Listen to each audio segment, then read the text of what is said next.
Tube working today? Ready? Okay, I'm going to commence the regular Board of Education meeting on December 9th, 2020 at 7 p.m. at Hubble Middle School. Mr. Hanlon, would you please call the roll? Ms. Booten? Here.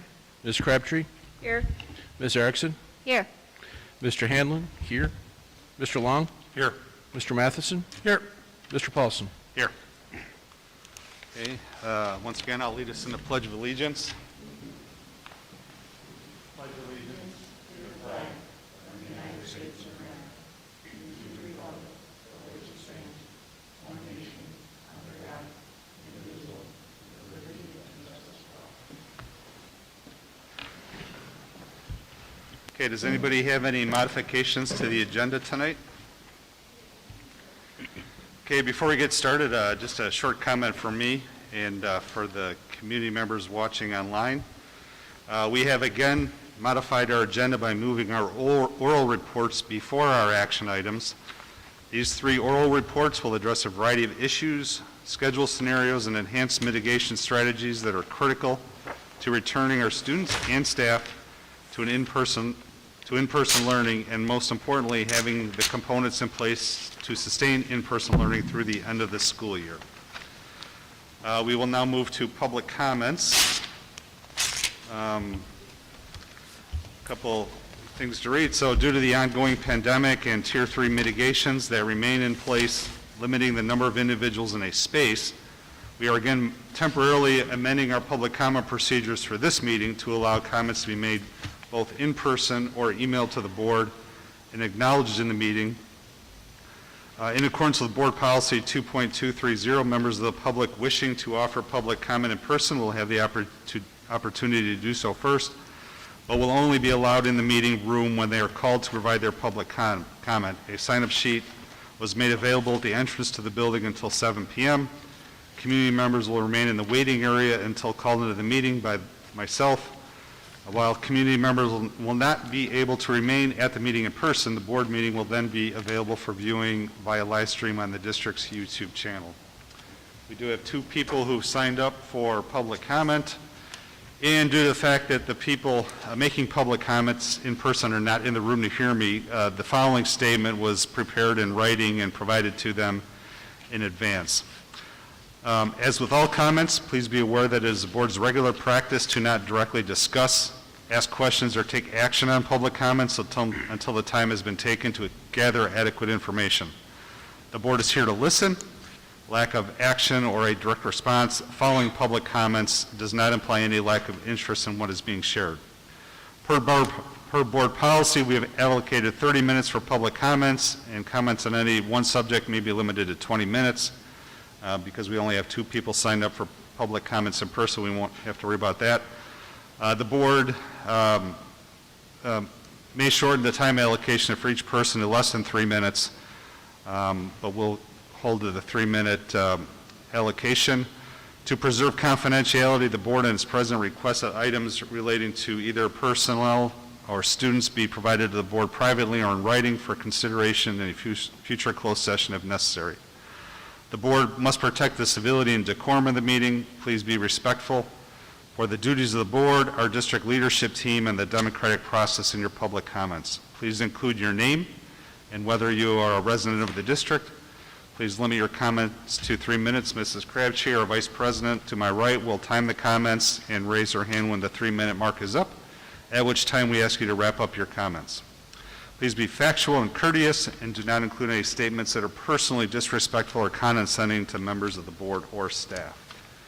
As I mentioned, we have two people signed up. First is Vicky Summerdyk. Okay. Hi, good evening. I am Vicky Summerdyk. I am the parent of a junior at South. I've emailed many times, but honestly, today is just really different for me. Children need to be in school. Doctors say it, mental health professionals say it, parents say it, our children are saying it, you yourselves say it. Heck, it is the only thing that our country agrees upon, that kids, our children, need to be in school. Today, I met a mom whose child committed suicide in October. It was heartbreaking. She said while she remained hopeful school activities and sports would resume and life would return to normal, she was ignoring the slide of her once vibrant, three-sport, honor society president's son. He went from isolation to alienation to desperation to tragedy. And this really got me thinking, like, what are we doing? What are you doing? I know you hope to open, but what are you doing to make it happen? I have no clue. There's been no communication. What are the obstacles? How can the community help? We want to help. We have to open these schools. I just wanted to say, kids need to be in school. They are not okay. They're not. They're not thriving, and they're missing that big, important part of their lives known as school. Not the remote experience, but school. Teachers, friends, activities, sports, mentors, coaches, school. Our schools. Please be brave enough to make the tough decisions and open the schools. Just open the schools for our kids. Thank you. Thank you. Second person is Tracy Olson, who will come in the room as soon as Mrs. Summerdyk works her way out. We're staying within 10 people in the room.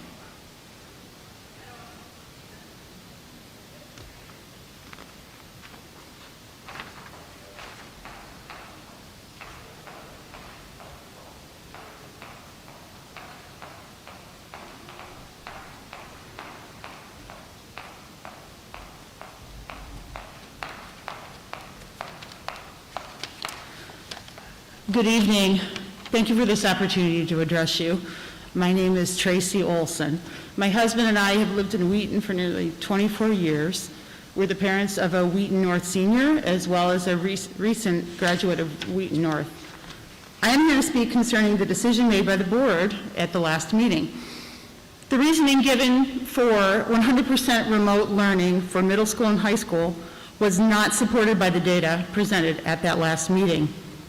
The data presented did not demonstrate that there are significant numbers of students that are COVID positive. Looking at the high school, the percentage of COVID positive students is between 1% and 2% by my calculations of the high school student body. These numbers are not statistically significant. More importantly, it was admitted that the schools were not the cause of the spread. Students were not contracting COVID at school, and this conclusion is supported by national medical studies throughout the country that schools are not the source of the spread. Moreover, it was highlighted that one staff case was linked to school contact, and that was it. At the last board meeting, there was significant discussion about staff absentee data, and there was seemingly no detailed information as to the main causes of staff absences. Yet these absences seem to be the main reason that the board voted for 100% remote learning. However, there was no indication that staff was staying away from school because of COVID-related illness in any significant number. The conclusion that I drew after looking at the data and knowing the medical studies on COVID in schools is that there is simply no rational relationship between the data from our school district and the action taken to shut down in-person learning. I speak for a large number of District 200 parents who are beyond disappointed with the decision of this board. While everyone appreciates the work that the board and the superintendent do for our district, it is necessary for you to hear and to accept criticism. The fact of the matter is, you're in a public role, and you should expect to receive feedback, including sharp feedback. This board needs to start with the premise that all school buildings will be open and work the problems that as they may arise. This is your job. The students and families of District 200 are your constituents. We have already spoken. 80% of District 200 high school and middle school parents said that we want in-person learning. We were promised a choice for our students, and that you do what is right for our students. Thank you for this opportunity this evening. Okay, thank you. That concludes the in-person public comment. Community members not attending this meeting in person and who wanted to provide comments to the Board of Education had the opportunity to send an email to the board between the posting of this agenda on Friday and 5:00 p.m. today, Wednesday, December 9th. All board members receive and read these emails. To be acknowledged, emails were to include in the subject line that the email was intended for acknowledgement at the December 9th, 2020 Board of Education meeting. These emails will be acknowledged but not read and then documented in the board communication log. During this time frame, we had identified 6 emails that we had received. They are in order of receipt. Nate Hutchins on the reopening feedback, Mary Schroeder on reopening feedback, Susan Walk on reopening feedback, Stephanie Miller regarding return to in-person learning, and then TJ Frey, who provided feedback on reopening as well as some questions, and then Denise Warall Stapleton provided some reopening feedback and then questions posed to in the email. So, as I mentioned, those will be acknowledged in our board communication log. With that ends the public comment portion of the meeting. Next is our superintendent report. Dr. Schuler, go ahead. Thank you, Mr. Paulson. And I just want to add one thing to the public comment log as well. Just a reminder for the board and the community that throughout the month leading up to this board meeting, or actually a couple weeks leading up to this board meeting, any communication that comes to the board through the board's email does get recognized, documented in the communication log. And so there were other emails that have come to the board with feedback around various aspects of reopening and school operations. So again, any email, whether it was specifically noted for public comment, does get recognized in that log and is read and received by each board member. Just a couple of things very quickly in my report tonight as we move into the agenda. Number one, I want to let the board know in your green folders, we do have your 6-month update of gifts that the board has accepted every month at your agenda.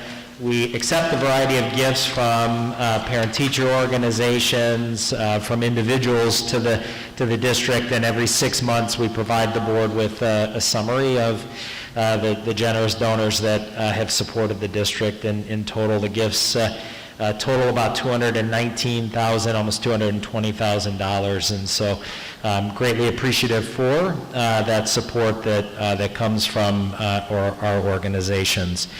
In the board's consent agenda tonight, one of the items that you're approving is the final change order log from the new Early Learning Center. And so just a couple of things that I want to mention on that log now under my report.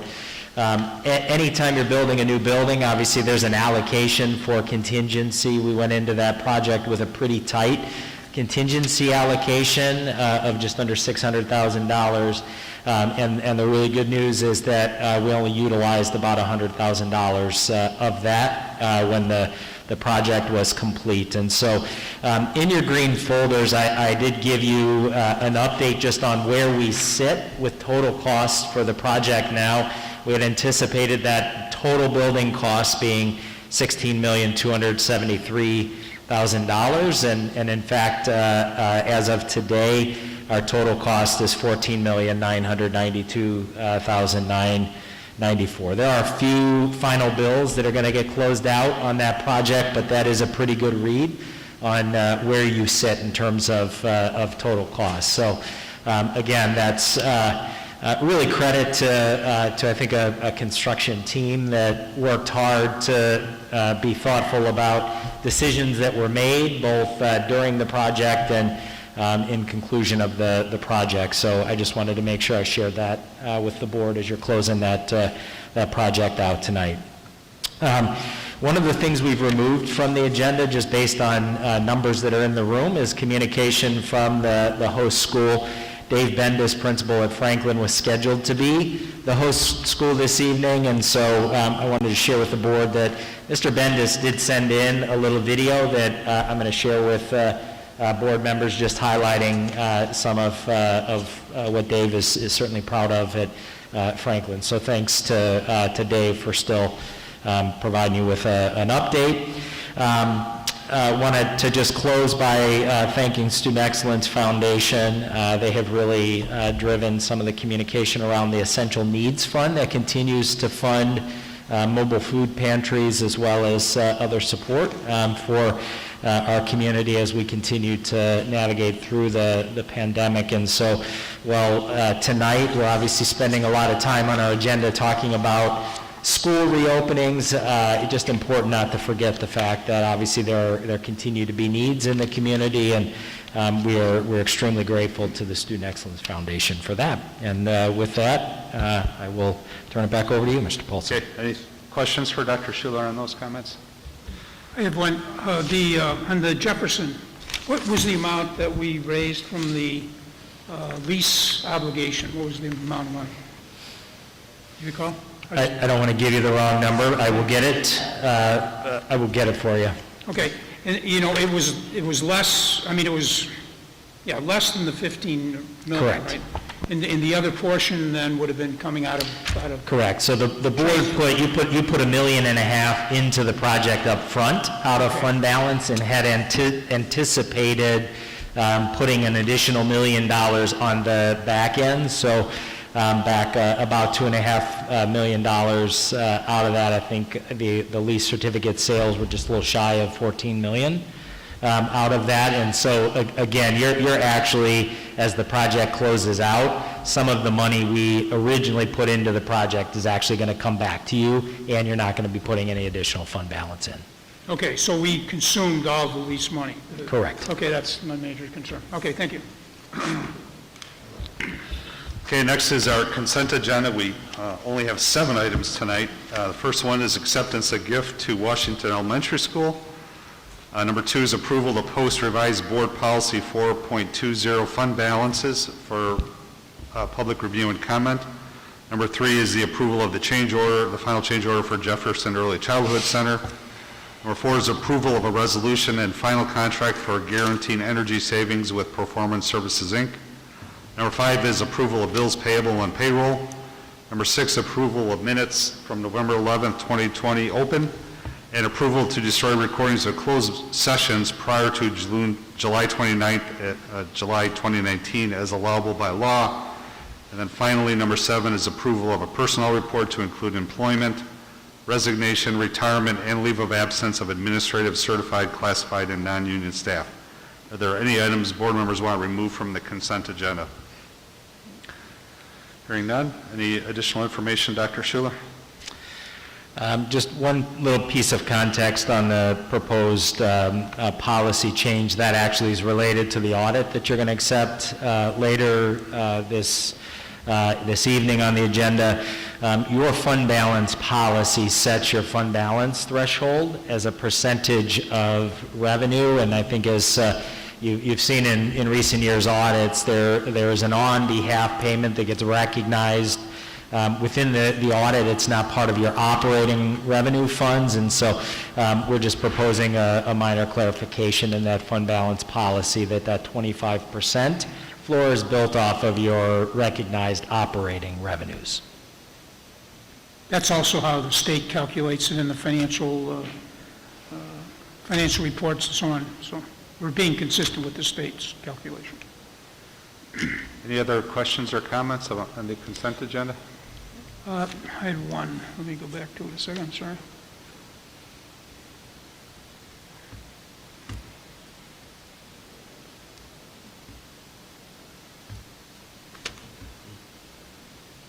Well, while you're looking for that, Jim, I'll just let the board know I did, in regards to number 4, the final contract with Performance Services, I did take a detailed look at the open book pricing sheet and shared some questions and observations that I had with Dr. Schuler, and then I had short conference call yesterday, I believe, with Bill and JR, and expressed some of those questions, and I was satisfied with the answer I got back, and with it's a unique arrangement that we've used before, and with the guarantees we receive and the warranties we receive, I'm comfortable with the proposal as it was presented.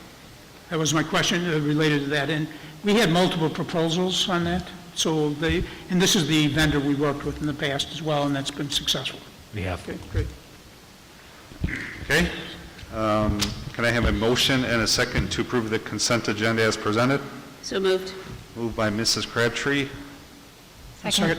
seconded by Mrs. Booton. Mr. Hanlon, would you please call the roll? Ms. Crabtree? Yes. Ms. Booth? Yes. Mr. Long? Yes. Mr. Matheson? Yes. Ms. Erickson? Yes. Mr. Hanlon? Yes. Mr. Paulson? Yes. Okay, the consent agenda has been approved as presented. Next up is our 3 oral reports, all related to similar topics, or the topic of the school year. So I'm going to turn it over to Dr. Schuler to go through the 3 reports. I think it's all kind of going to flow as one sequential. Hey, Jeff, this is all going to kind of flow as one.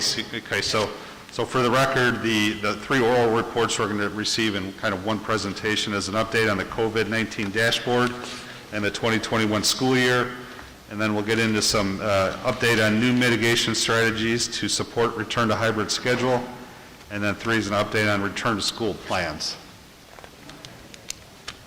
And I know we're going to have a guest speaker come into us through Zoom as part of this.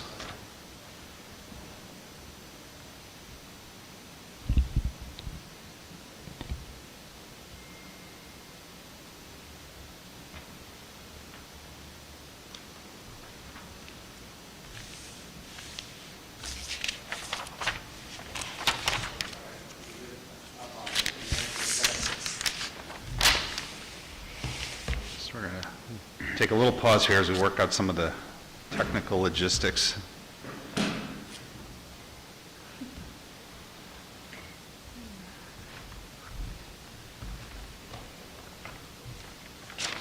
At least we have YouTube working tonight.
So one thing that one of the things I'll remind the board of, we would love to get through the entire presentation, hear everything, and then follow up with questions after that. I think that's what Dr. Schuler would prefer, and I know we have somebody as part of this who's going to come in through, I believe, Zoom, right?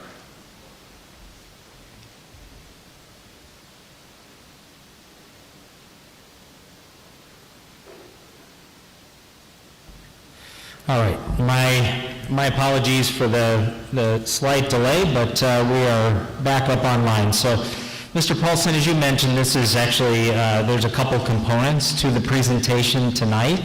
Actually 3 separate items on the oral report that we are going to connect together as we go through, and then obviously end with some discussion with the board around the options that we present for you. That presentation is going to include, for tonight, 1, an update on our data review. So we did present data at the last meeting around COVID, both some community level data as well as some data from our schools that we're going to update with what we have for you tonight. We're going to go through some options for return dates with the board. And then we're going to shift into some discussion on some additional mitigation strategies. And so we've got a guest that's going to join us tonight by the name of Dr. Ed Campbell from Safeguard Surveillance. It's going to give the board an overview and community an overview on surveillance testing, a surveillance testing option that we have been investigating as an additional mitigation strategy. We're going to give some updates on our return plans and then come back to the board for discussion on the options that we've laid out for you. So I'm going to start, this is actually the chart that was presented at the last meeting, so I'm not going to go over this again, but I just wanted to put it in for context. So the DuPage County Health Department does have a return to school framework, and in that return to school framework, there are several metrics that they track on a weekly basis for the county that they utilize as guidance for schools. They look at new cases per 100,000, where the county sits in terms of its evaluation from IDPH, weekly youth case counts, week case counts, and then weekly test positivity. And obviously the board saw this at the last meeting. We continue to be insubstantial in that county framework. That was updated by DuPage County as of Monday this week.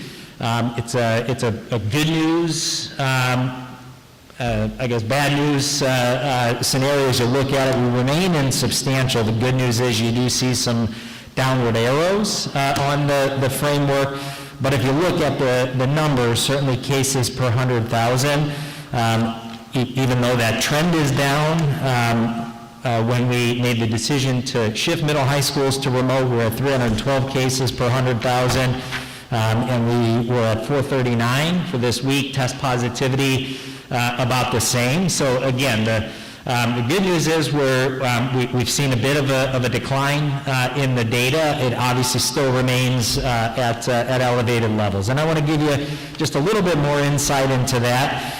We utilize a dashboard or website from Northwestern that allows us to drill in a little bit more specifically to our zip code data. And again, as you look at new cases per 100,000, I think important here just in terms of kind of tracking data and information, right? A lot of conversation about what was going to happen post-Thanksgiving in terms of a spike. And so again, if you track really just the month of November as it goes up, you saw kind of a steady climb up in terms of cases per 100,000 that kind of hit its peak right about the time that we did take the adaptive pause at the last meeting. For about a week, we did see a nice decline, right, in the data. It has started to shift back up a little bit, but actually this was ended as of 12/7. If you looked at the data even for today, slight dip down. So not entirely sure what to make of that Thanksgiving spike yet, even in the county health department. They've been clear that they're still watching over the next couple of days to see what materializes in it. I think it is a good news story in the fact that we're not seeing at least the spike that was predicted to us in terms of the DuPage County Health Department, but you do still see numbers that are elevated, right, within the data. Same if you look at the 7-day rolling positivity rate, right, you see kind of where it sat at its peak at a positivity rate that was about 15%. It's really started to come back down closer to 11, 12% and has fluctuated a bit within that range. Rolling number of cases per day, that's just a factor that feeds into that cases per 100,000. And again, you see about the same trend line that you obviously saw in the cases per 100,000, where we hit a little bit of a peak from early November through kind of middle of November, the 20th, and then saw a bit of a decline, and then it's climbed back up a little bit, kind of leveled off, started to come back down.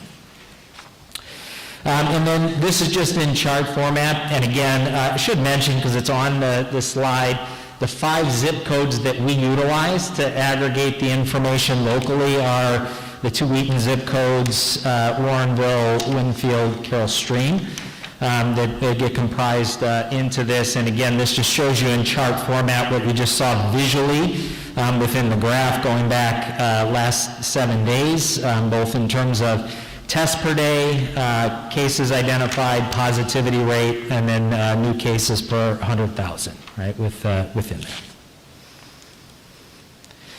In terms of some of the school-specific data that we reviewed last time, there are 3 in particular that I highlighted that we'll be able to update for the board. There are a few pieces of school-specific data that I cannot update because without students in school at the middle and high school, we didn't have updated data. But in terms of case and outbreak activity at our elementary schools, again, I think the positive story is that we've seen a couple of weeks with declining numbers, again from our peak, which was right around 11:15 of 24 positive cases. The week right before Thanksgiving, we had 14 and then 13. Quarantine numbers from their peak of 149 and 153 also did come down a little bit in the week following Thanksgiving break to 102. You do see that the staff numbers, positive numbers, still remained up a bit right after Thanksgiving at 9, not quite at the peak, but the staff quarantine numbers did come down a little bit in that week. Whoop, not too far, sorry. And then in terms of staff absences, this was a chart that you might remember we shared at the last meeting as well, that again gave you the aggregate number. There was I think a comment offered during public comment about what are the situations that lead to a staff member being out, and I think just important to understand that this represents certainly staff members who are out on isolation, meaning positive or probable case, staff member who's out on quarantine, or a staff member who is out because they have a COVID symptom and are receiving a test result. So as our students, there's a decision tree that we have to follow that indicates if a staff member is exhibiting a symptom, they are out until they get either an alternative diagnosis or they've gone for testing and been negative with the symptom subsiding. So any of the absences that are on here, I just want to clarify, at least in my opinion, are COVID related, even if they're not all positive cases. And so again, at the peak in the week that we took the adaptive pause, we had 90 staff absences within that week. The 21st and then the week right after Thanksgiving, that number did come back down again a little bit as our secondary schools have been on a pause. In terms of unfilled sub positions, with just operating our elementary in-person programs, we have been able to fill all substitute positions in the last 2 weeks that we've been in person. Our ability to implement key mitigation strategies, again, we remain very confident in our ability to implement the strategies that were identified in our return to school plans at the beginning of the year. That includes universal masking, physical distancing, cleaning and disinfecting, the ability to contact trace, employing good hand hygiene, symptom screening, and ventilation practices. We do remain fully confident in that. We're going to share with the board tonight an additional mitigation strategy that I believe would be really significant in helping us to be able to navigate the return to school again as we look at community numbers that continue to still be higher, a little bit higher than what's identified in some of the return to school frameworks, the ability to actually have surveillance data understand what we're seeing in terms of students or staff coming into our buildings could be significant, and so we're going to go through that with you tonight. And so before I bring in Dr. Campbell to shift into that mitigation strategy, What I do want to do for the board is just walk you through three options that we've identified for you. I want to identify a few of the considerations that I would encourage you to think about as we're talking through those options, the additional mitigation strategies, and then we're going to come back to this as we get to conversation at the end of this presentation. So again, as we look at dates, right, I think critical considerations, not just, we know that we want to get students back into our secondary schools, but as we've said from the start, we want to make sure when we get them there, we keep them there, right? We had to take an adaptive pause. I do know that that's disruptive for families. I know that's disruptive for faculty, and so as we identify that path back, we want to be confident that we're going to be able to maintain that hybrid plan moving forward. Certainly from a health and transmission data, we want to be comfortable with the status of any of our local transmission data and have a sense of what we might predict following winter break. And again, I think the modeling of what we've seen post the Thanksgiving break is instrumental in helping us to perhaps see that. There's no clear crystal ball prediction of exactly what's to come, but I think that's critical to consider.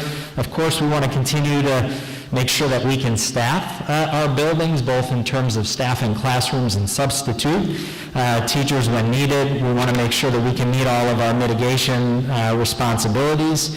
We do need to talk about whether there's surveillance testing is an additional mitigation that you want to add to our strategies that clear that path for return, and then talk about any other changes to the hybrid models and the impact that has. And so with that, I'm going to lay out three options for the board, and again, just a couple of initial comments before we get into the additional information on mitigation strategies. Option one would be to return our middle and high school students on January the 4th. And again, in that set of criteria that I've identified for you, the obvious reality of a June 4th return date is you don't have that buffer after winter break, so you don't have a sense of necessarily what's coming after winter break, if there are any adjustments that need to be made. So how comfortable are you with that from a transmission perspective? I do think that's just an important consideration to weigh out. In terms of staff, we do believe that currently our staff absence quarantine numbers would clear the path for that return date. Obviously, as I identified before, we do believe we've got the ability to meet our current mitigation strategies. But as we talk about surveillance testing as an option, and as we talk about potentially some adjustments in our learning models, a return right after the 4th would make it very difficult to complete that first round of surveillance testing. But again, let's go through that before we kind of come back to this. Option two would be to look at a return on January the 11th. Really no change in those first two columns. That does allow us a week post winter break, so I take that back. We do have a week buffer in January the 11th. In fact, we have a 10-day buffer from January the 1st with that return date. Again, no shift in the staff absence quarantine numbers or the information under mitigations. And again, as we get into talking about safeguard surveillance, that does allow us a window of time post winter break if that's something that we want to complete. And then option three that we've identified for the board is looking at January the 19th. Again, that provides a 2-week buffer post winter break, gives you a little bit more time around that. No change in the other pieces. So there will be more discussion on this chart. I just wanted to kind of show you where some of the initial thoughts are after seeing just the data. And what we're going to do now, Jahan, if we can bring in Dr. Ed Campbell.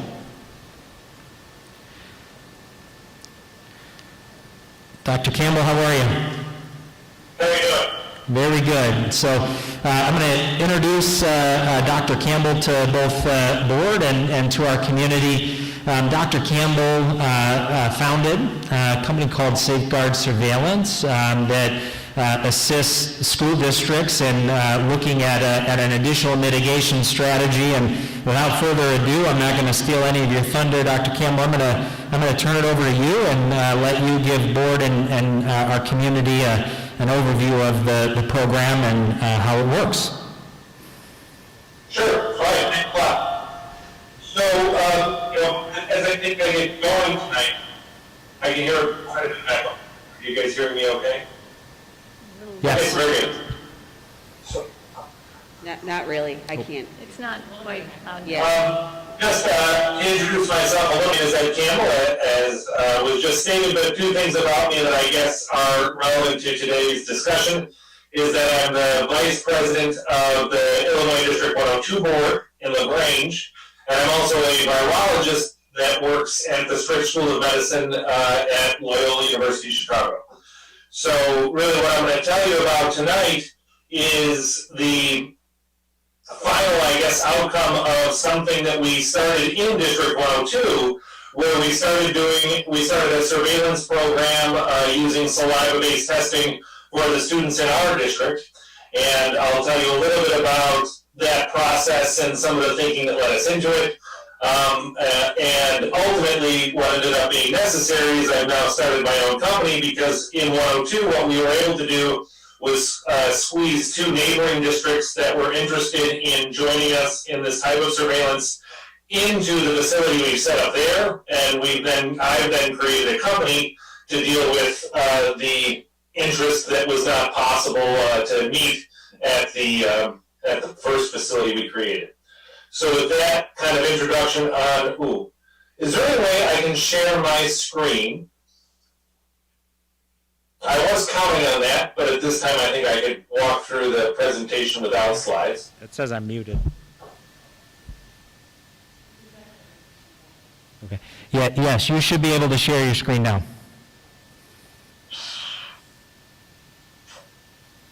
That is not true. Uh-oh. Yes. But that's okay. So what I'll do is I'll walk through some of the ideas that drove the thinking behind our program, and then I'll tell you a little bit about the tests that we've started doing in District 102, and how we're working to offer that with other districts. So in 102 over the summer, I was involved in working out a plan to reopen safely in collaboration with our teachers and administrators as a Board of Education member. And I became aware of a testing method developed by a colleague of mine, David O'Connor, at the University of Wisconsin-Madison, who had recently in a closed meeting presented a test he had developed to allow his own son's school to reopen safely through frequent surveillance testing. And since we were colleagues and I was on a Board of Education myself, I immediately started talking to him and members of our board and our administration about how we might utilize this in our own district. Hey, Dr. Campbell, you should be able to share your screen now. And then came back to LaGrange and set up a surveillance program right before our schools opened at the end of August. And so what this test is it's a test very similar to PCR called RT-LAMP. And I won't go over the full name, but the differences that it has between PCR are that it's slightly less sensitive than PCR, like every test for COVID-19 that's not PCR. And it's really designed for a low-cost test that can be taken into countries with limited resources, typically to look at for viruses like Zika or other things that are in a tropical climate, because it can be run at a constant temperature. And so this test that we started using in 102, it has a lower cost than a PCR test. The key difference between a PCR test, aside from the cost and the sensitivity, are the fact that our test is not an FDA-approved test. And what that means is that we can't use it for diagnostic purposes.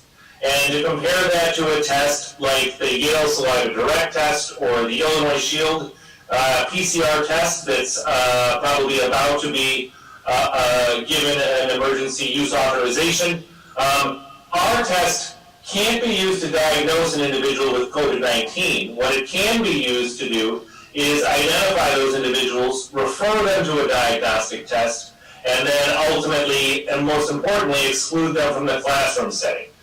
And through using that in our district, it worked out well enough that we've then started getting a lot of calls and interest from other districts like yourselves. And we're in the process of developing the bandwidth to expand this on a larger scale, especially in the spring semester. And so I think the reasons that people have found it valuable, if you will, are the fact that it's a saliva-based test, so you can take a tube home, a child or a participant can spit in the tube and then bring it back to school, or you can do an on-site collection with the older kids and collect, a few hundred samples over the course of 15 or 20 minutes. And then we can take those small tubes. Every child gets a kit, very much like this, that has a tube and a straw in it, and they simply provide a little bit of spit through a straw like this into a very small tube, and then that gets taken to our facility. So every test that we run every test in a PCR machine in a 96 well or 384 well plate, and in the course of that, we always include positive and negative controls to make sure that the test is working the way we like. And to date, that's worked really well. Our false positive rate, if one could call it that, is less than 0.01%. And a lot of these cases are cases where a diagnostic test that might have been less sensitive than our test was used to confirm our finding. And this has really helped the weekly surveillance in our district and allowed us to stay open through to this point. There was a couple of points where we identified small outbreaks, not from classroom settings, but from ill-advised out-of-school activities using a surveillance test like this. And that's what we're using it for moving forward, and I guess that's what I'm here to talk to you about tonight. So, I can now share my screen, and I guess I should have looked to see if there was an update on that. I can go through the slides, or having given that talk, I can maybe take questions from the board and then refer to the slide that's appropriate if you have a specific question. Yeah, do you in the workflow, do you have a slide that kind of goes through or outlines the workflow, just the kind of the overall process flow? Sure. So let me pull that up.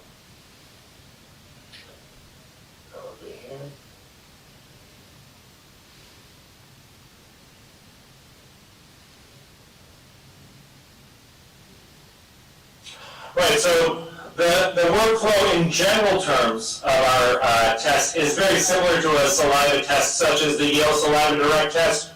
The only difference is that we heat and activate all of our samples before we ever open the tube, and this is important to maintain the safety of our laboratory environment. But otherwise, the workflow of the test is very similar. And skipping right to that, the way that the test where an individual sample would work through the workflow is as follows. So we have barcodes on all of our tubes, and this is really important, and we'll end up talking about this at the end. All of our tubes, we can have no patient information on them. All of these are de-identified tubes, and we use these barcodes to scan the samples into a spreadsheet that we've received from IDPH. And from there, we inactivate these tubes in a heat block. It's basically 95 degrees for 10 minutes, which inactivates any virus that could be infectious on the inside of the tube. And then after that, we assemble these tubes into a rack, where essentially then the workflow is that a small amount of each saliva sample is moved into a 96 well plate like this.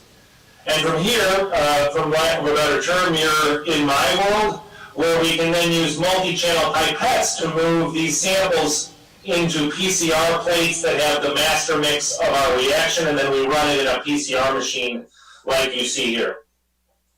The output of an experiment is what you see here. So here's a plate that was a good plate, meaning that the positive control, which we include in every plate. You can see two unoccupied holes right here.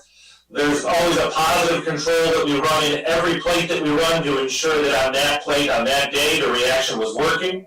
And here what you can see is that the positive control came up, and then none of the other samples did. This is true really of what we do with every sample. We run every sample in duplicate. Every sample has to be run with an effective positive control. If the positive control didn't work, we would have to fail a batch, but it's a pretty reliable reaction. We haven't had to fail a batch yet. If we see a result in 2 consecutive reactions from an individual sample, that's when we reach out to the nurse that's been appointed, or a superintendent, depending on the contact that's been established with the individual schools that we're working with. If a sample appears positive in 1 of 2 runs, we are now rerunning those samples with a PCR-based test. It's still a non-diagnostic test, but it's very sensitive. And if we can confirm any positivity with PCR, again, then we reach out to the contact that's been designated by the school district. Because we're running samples twice and corroborating with PCR, this has led to a very low false positivity rate to this point. And at this point, we're up over 40,000 tests between the company that we've started and the school district that originally started running the tests. I will maybe skip to, the other important part in terms of the districts that we're partnering with. One of the important things that in all of these partnerships, the schools or districts that we're working with needs to maintain is a list that links the barcoded participants to the individual barcodes. And this, for HIPAA and privacy FERPA reasons, we can never have. And for that reason, what we can do is we can provide some assistance logistically to help create the little kits that I showed you earlier that have the tube and the straw that are handed to the individual participants. But we can't do that because that would mean we have both of those pieces of information at the same time.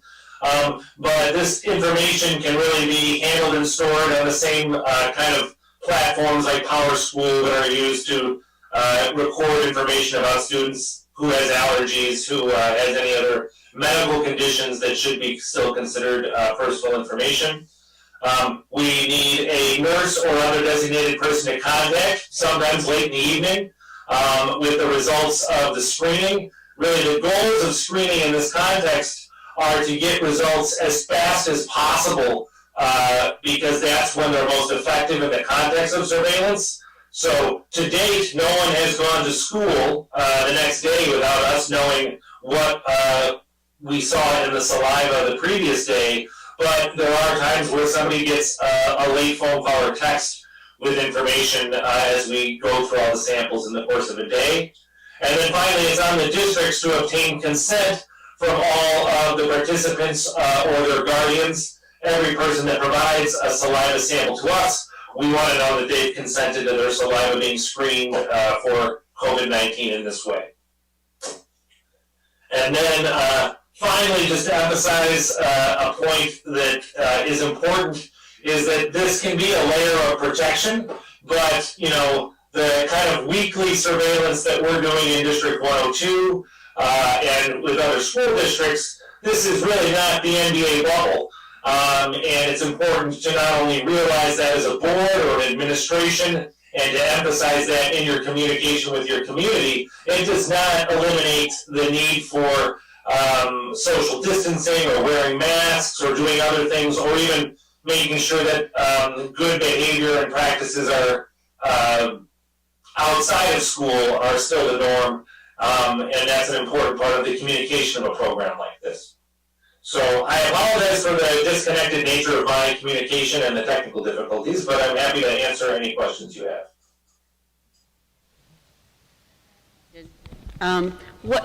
So you're a school board member in LaGrange. What is your compliance for your students and staff for participating in this?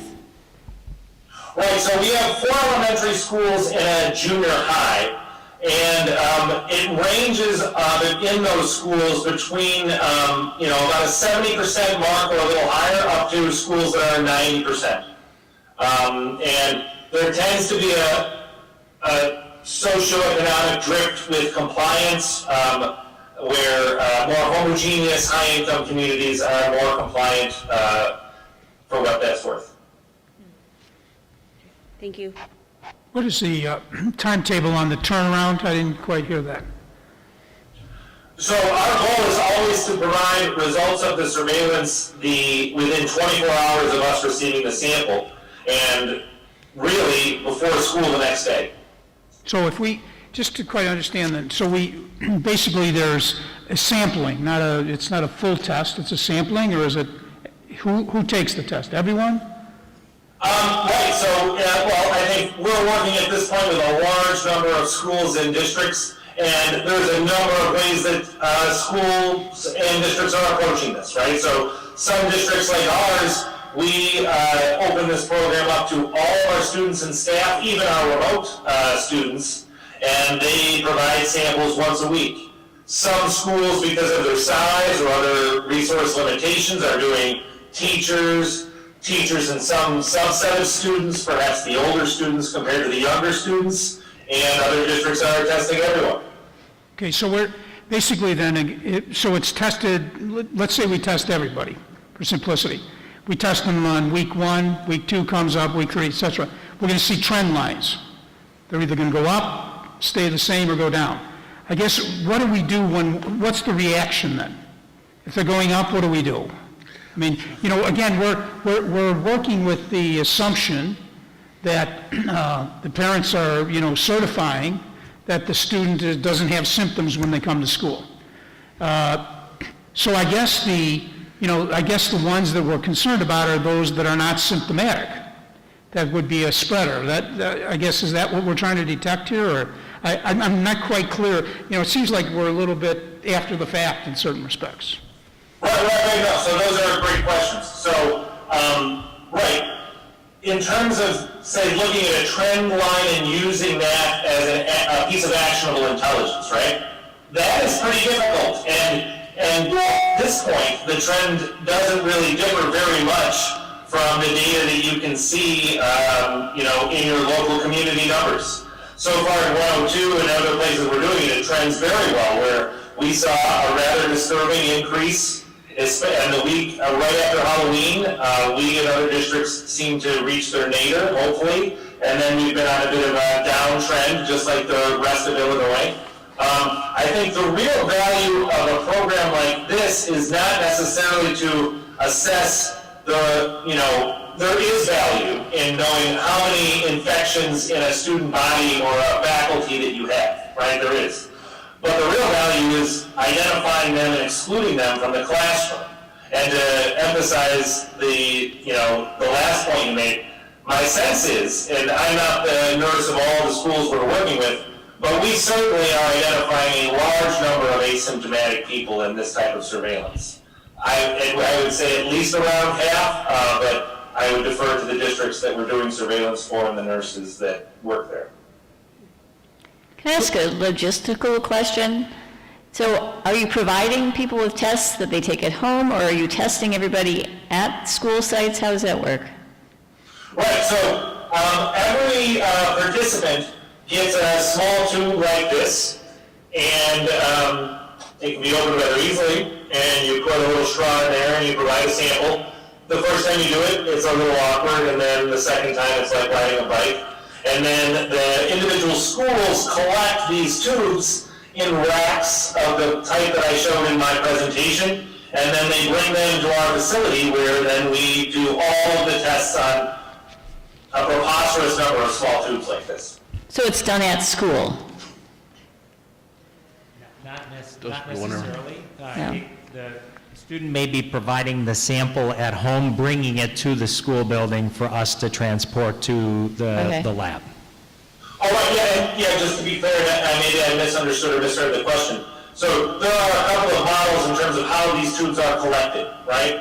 And the reality is that, say, junior high or high school kids, they can all kind of get a distance from each other and provide a very large number of samples in a very tight window. Littler kids, by far the predominant way is to send the samples home, because they can have saliva production anxiety at the front of the line, for example, and it's just not quite as quick. Although New Trier, for example, who we're working with, they're doing all at-home collection and they're entirely high school. They send everybody enough kits to sample for the rest of the school year. What is the threshold for, like if a certain building comes back with, say, is it 3% or 5% of your tests come back positive? What's that threshold that you recommend that's like, okay, we need to put this particular building in remote for a couple weeks because there's too many kids and or staff who are positive? Yeah, no, that's another great question. We talked about this on the board that I set up, right? And so what we set is a 1% positivity threshold to call a meeting and to have a discussion. So we're not setting that as a threshold to necessarily, oh, we're going to go remote or not, but that would be enough to get our attention. And in thinking about that number, what's important to realize is when you think about, we all hear positivity rates for areas around the numbers you're talking about, or 11%, right? What you have to do is realize that these are people that have a reason to go get a test. If you saw a number like 3% of the general population with no symptoms and no reason to seek testing be positive, well, I just said that there wouldn't be a time to shut down the school, but that would probably be a time to shut down the school. Are you able to comment on your current service, a level of 24-hour turnaround, give or take, the current capacity of the lab, the current utilization of the lab, and then your ability to scale as you take on new districts? Yes, you can ask me about that because that occupies almost all of my thought all the time. So our ability to scale up comes really down to two factors. It comes down to filter sterilized tips, which if you read on the news, these are the things that everyone is fighting for because right now we're using about 100 times more tips like this in 2020 than we did in 2019. And there's hope that actually the president will authorize the Defense Production Act to make more of these tips. Now that being said, right now we're doing what would reasonably be described as stockpiling them. I have about 200,000 tips in our new facility, which sounds like a lot. It's a good amount, but it won't, it's not enough for us to test everybody that wants it until June, but it could get us to the end of February or March, which is really right now where I'm thinking of trying to get to. Hopefully, I have a weird business model where I hope to be put out of business in about 3 or 4 months by a vaccine or a $2 liquor stick. But minimally, we think in January and February, the people that we take on, we expect to be able to run tests for them, as long as their estimates of the number of tests that they'll need is reasonably close to the number of tests that they provide us. Does that address the current utilization? I talked about the tips. The other element is the enzyme that we actually use to run the tests. And the reason that we're able to scale up is because this particular type of test isn't in the same level of demand as, say, PCR reagents. So there's only a few companies selling these things at scale, and the same company that sells us RT lab reagents, they'll sell me 30 or 40,000 tests a week of that, but they couldn't give me 10,000 PCR-based tests, for example, and they're the ones making the enzyme for a lot of the people you see on the news. Are those your critical resource issues, or does machinery and lab technicians come into play as well? So the machinery is pretty easy to get because I can get a 384-well PCR machine with about a 10-day lead time. And with a 384-well PCR machine, you can do it pretty well. And at this point, the workforce of people to perform tests like this, where you need, a reasonable amount of laboratory experience, but it's not very complicated. It's a relatively simple test. Those really aren't the barriers, it's tips and enzyme. Thank you.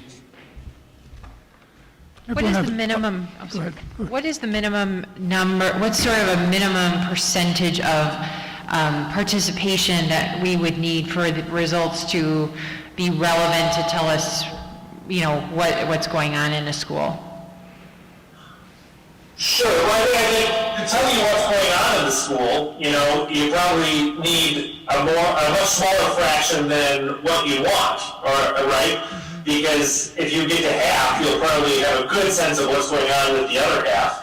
But the important thing to think about surveillance strategies like this, it's not really simply to provide information. What it does is by identifying these cases, even if transmission is rare in schools, right? But even the studies that show it's rare, it's not a number that's zero.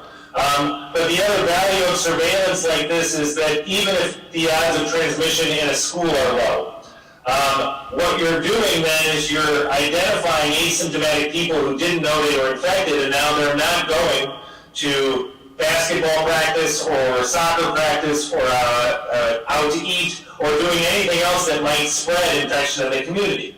And in that way, in models involving testing and infectious spread, this actually changes that number of coefficient R, right? So what you're really looking to do is have R reduce the number of infections that are present, in addition to getting a sense of how much infection is going on in your community or your school. So is there a number where you say you should really try for 75% participation, or you should try for this amount of participation? Right, no, and in terms of affecting spread, right? A paper, and the title of the paper that is actually the title of a slide I'll have to email the board after the meeting, because I don't want to circle back to, but certainly participation rate is a key factor in terms of how effective a surveillance strategy like this is at reducing spread, right? There's not necessarily a magic number, though, where it becomes useless, right? But what's definitely true to your point is there becomes gradually less effectiveness depending as you get less and less participation. So I think the goal is to encourage everybody to participate. The reason that one wouldn't want to participate, in some surveillance strategies, there's a 1 or 2% false positive rate of a test. And then, especially in my district, teachers were afraid that they were going to have to use sick days or other things and then not really be sick. And if you sample 1,000 people in a week, 1% means that you'll miss 10 times, right? Our miss rate is very low with this test, and that should be able to encourage everyone to participate. We don't do anything with the samples aside from throwing them away in a safe and effective way. And this keeps everyone safe. So I think with an effective communication strategy, you can get the number pretty high. Thank you. I guess the one question I have is again, we're doing this testing, we're getting data from it. And then we're going to make some decisions. I'd like to hear some information about what other schools have done with that information, but I guess to me it's, we're finding out about it after it happens. In effect, let's say there's asymptomatic people around. I mean, ultimately the numbers are going to go up the following week or two. I mean, how are these going to influence whether we stay open, we don't open? That's ultimately what we're trying to achieve here. So, and I quite clearly see. Sure. Right. Well, I think, after the fact, you're certainly finding out that a person is positive after they spit, right? But what you don't know is how long they would have been in school and asymptomatic, and then providing a risk of exposure, right? So I think a key part of the surveillance, I'll just keep coming back to the value of removing, people from the classroom. But to get, a specific answer to your question, a few weeks ago, we had a situation where surveillance was able to identify what looked like an outbreak in a classroom. And ultimately, what this ended up being was we almost took attendance at a sleepover party that had occurred the 3 or 4 days prior to those children being surveilled. And now what that allowed us to do is, number one, we immediately shut down the grade that those individual students were in, because there was a good number of them. But it's difficult to imagine with that many infected people in a classroom that we would have gotten very far without there having been unfortunate spread in schools, right? But we identified it. We, in a very targeted and surgical way, we shut down a specific grade, with allowing everything else to continue, and then we were able to continue to learn about how did that work? Did we stop anyone else from getting infected in a way that I think provided real value? So this test will show it sooner than symptoms, potentially. Oh, like I said earlier, my sense is that a majority of the people we identify are asymptomatic, even at the time that, they get the, from us. So in this case of the sleepover, 10, 15 kids, whatever, were involved, you were identifying that then the week after or whatever, or after the next test, so they've been actively already potentially spreading, I guess. Oh, right. So, we were lucky that we sampled that group on like Wednesday or Thursday and not Monday, right? Like, we got it right there. Okay. But in 2020 breaks down. I want to comment on a question Jim asked and get Dr. Campbell's opinion. I believe what I'm about to ask has a lot to do with the characteristics of the district versus the program. But what I think I heard was the testing has allowed for, or enabled, let's say enabled, more targeted adaptive pause versus a whole building or a whole level. Is that correct? Is that consistent with your understanding as well, Doctor? Oh, absolutely, right? Because if all of a sudden we had so many positive cases, say in a school or something like that, without having information about here are where the positives are, here's where we don't think they are, right? It certainly helps to have more information.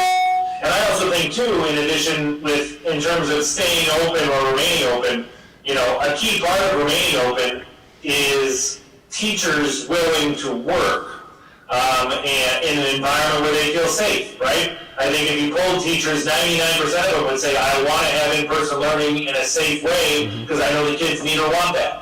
And then it becomes a definition of what is a safe environment. And I think that a program like this is something that brings a lot to that conversation. I think as we talk about this later, it'll be a very important characteristic of the discussion. Yeah. Dr. Campbell, I have another question for you. For your district, did you have to hire additional staff to be able to process these kits for your schools? Yes. Well, so my district is a little bit different than the service that we've spawned to offer, right? So my district, they're running tests in a district building. Like it's an old science center with or not an old science center, it's a science center that no one's using this year because no one wants to go on half-day field trips and then pet a snake. But they're in there with the parrots and the fish running tests that we set up for them to run in that building. So there are staff that basically, there's probably 3 or 4 full-time staff that are employed to run samples like this for District 102, 105, and now 96. And because we couldn't squeeze any more bandwidth into the Science Center, that's where we created a company. Now, in the context of that, the expectation is that you would not have to, a district that's engaging Safeguard would not have to hire anyone to do that. That's really the service that we're providing. I guess that I'm thinking more of even just the collection within a building.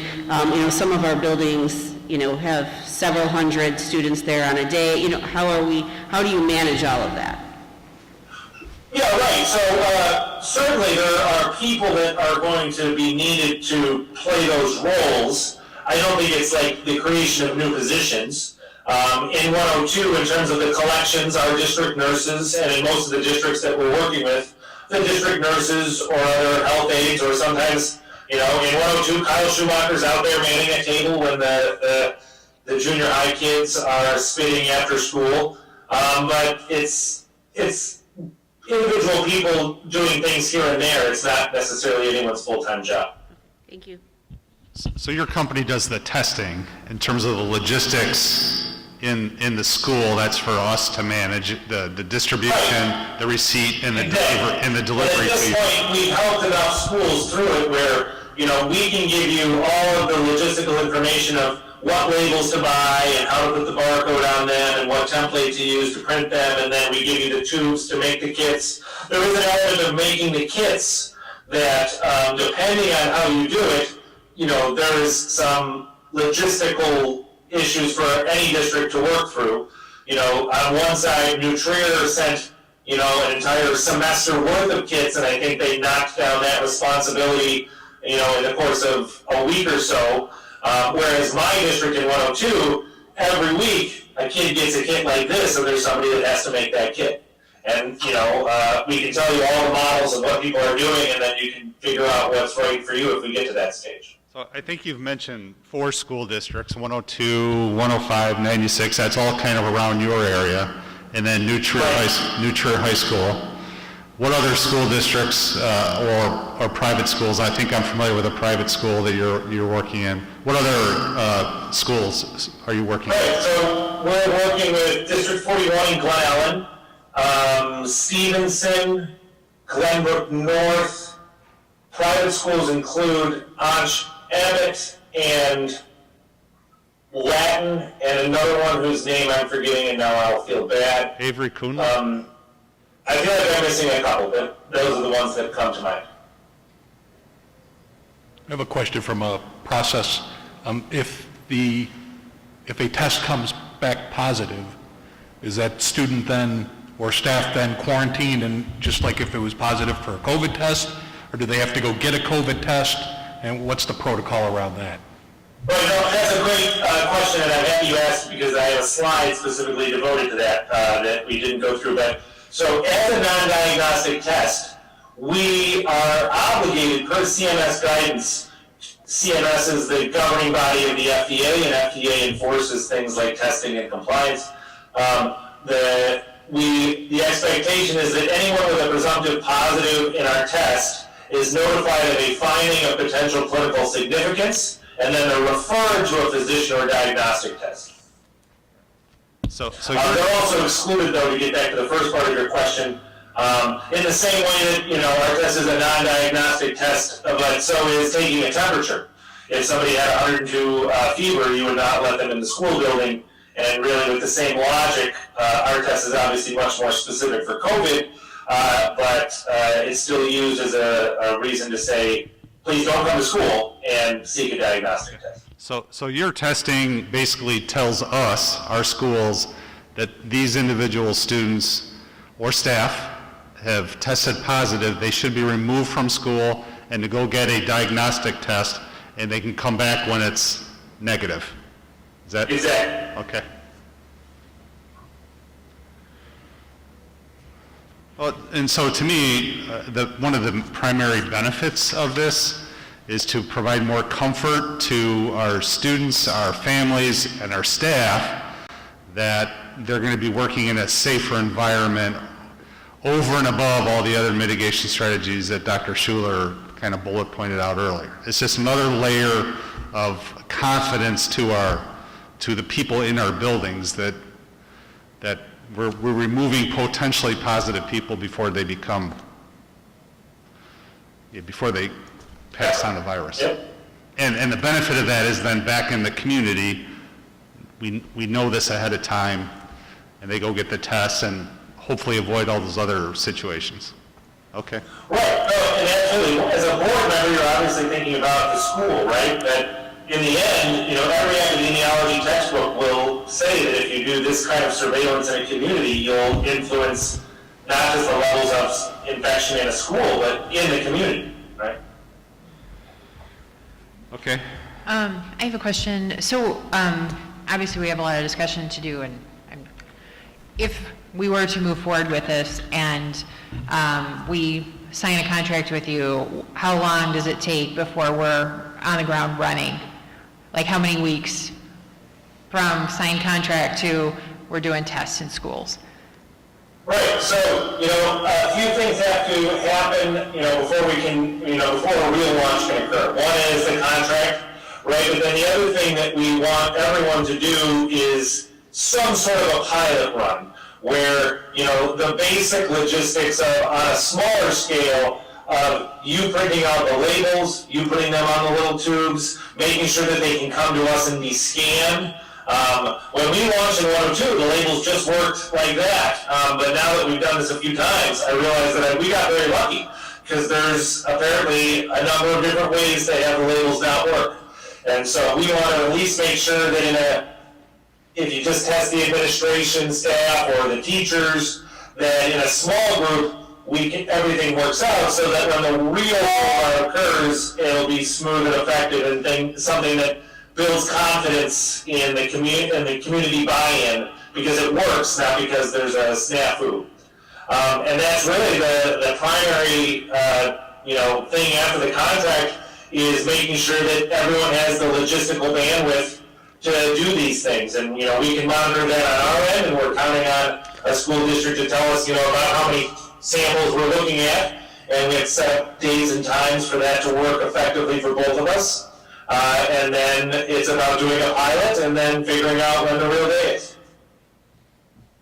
In your experience, how many weeks are we talking?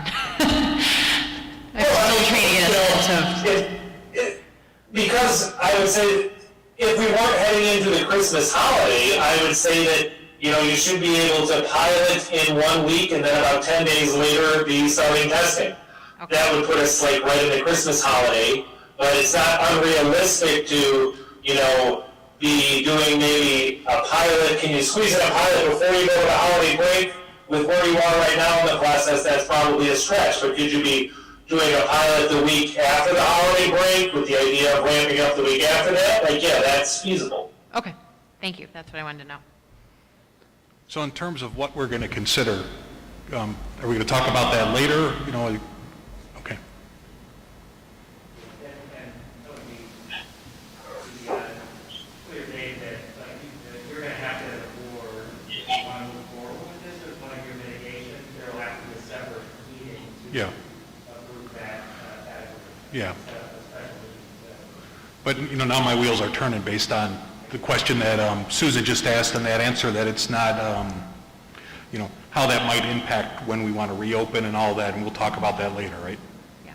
Okay. Thank you. All right, I think that's it. Thank you, Dr. Howard. Or, sorry, Dr. Campbell. Right.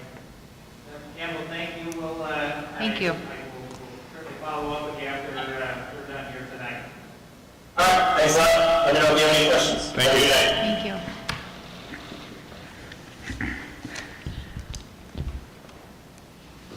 All right, Jeff. You can continue, yes. Yeah, I'm gonna keep going here, as we move through the time people back up.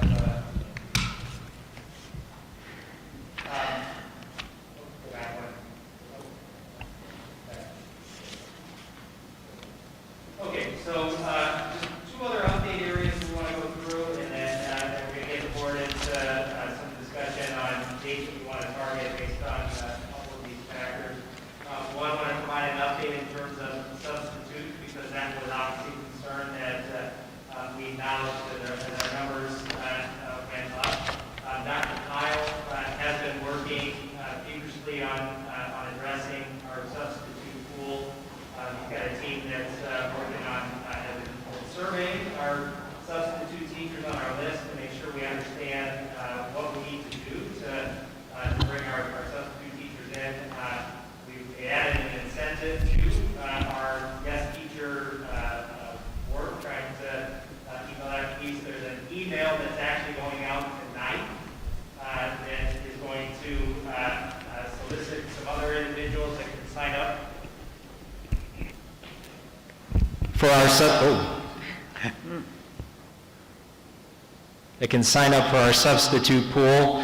On that email, one of the things that Dr. Kyle is going to be working on with some of our parents, community members that might be interested in joining that substitute pool is he's scheduled a Zoom meeting that's going to take place next week for us to be able to provide some information for individuals interested in serving as a guest teacher in an effort to continue to address that pool. And then we've added a substitute training for December the 17th, again in an effort to drive up that pool. So again, we recognize that while we've got 310 substitutes on our list, we're going to continue to drive that up.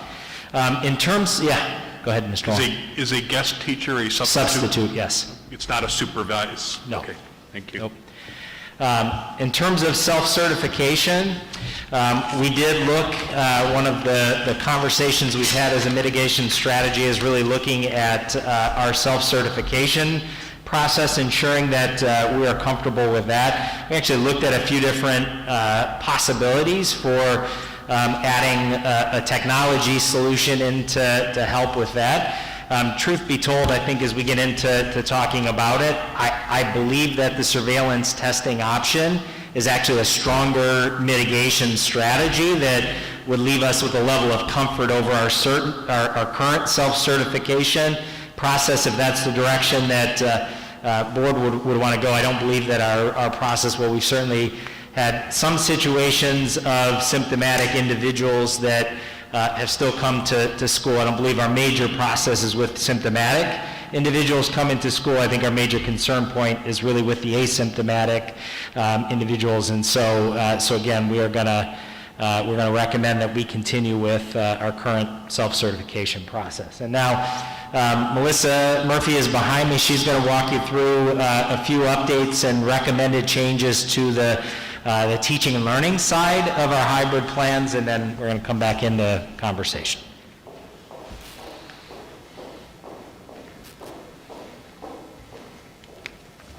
Good evening. Thank you for the opportunity to present some updates that our teams have been working on relative to the teaching and learning space. So this evening we're going to be focusing in on our middle school learning models, and just a reminder, we do have 3 models at middle school this year that we have implemented. They are a hybrid in-person model, the virtual academy, and full remote learning. We were able to implement our hybrid in-person model for 5 weeks, and therefore we had the opportunity to reflect on the successes and challenges that we observed while students were in our buildings. And the success of the hybrid model at the middle school was that when students were in person, the class sizes were smaller and teachers were able to prioritize the students that were in front of them when they were in the room.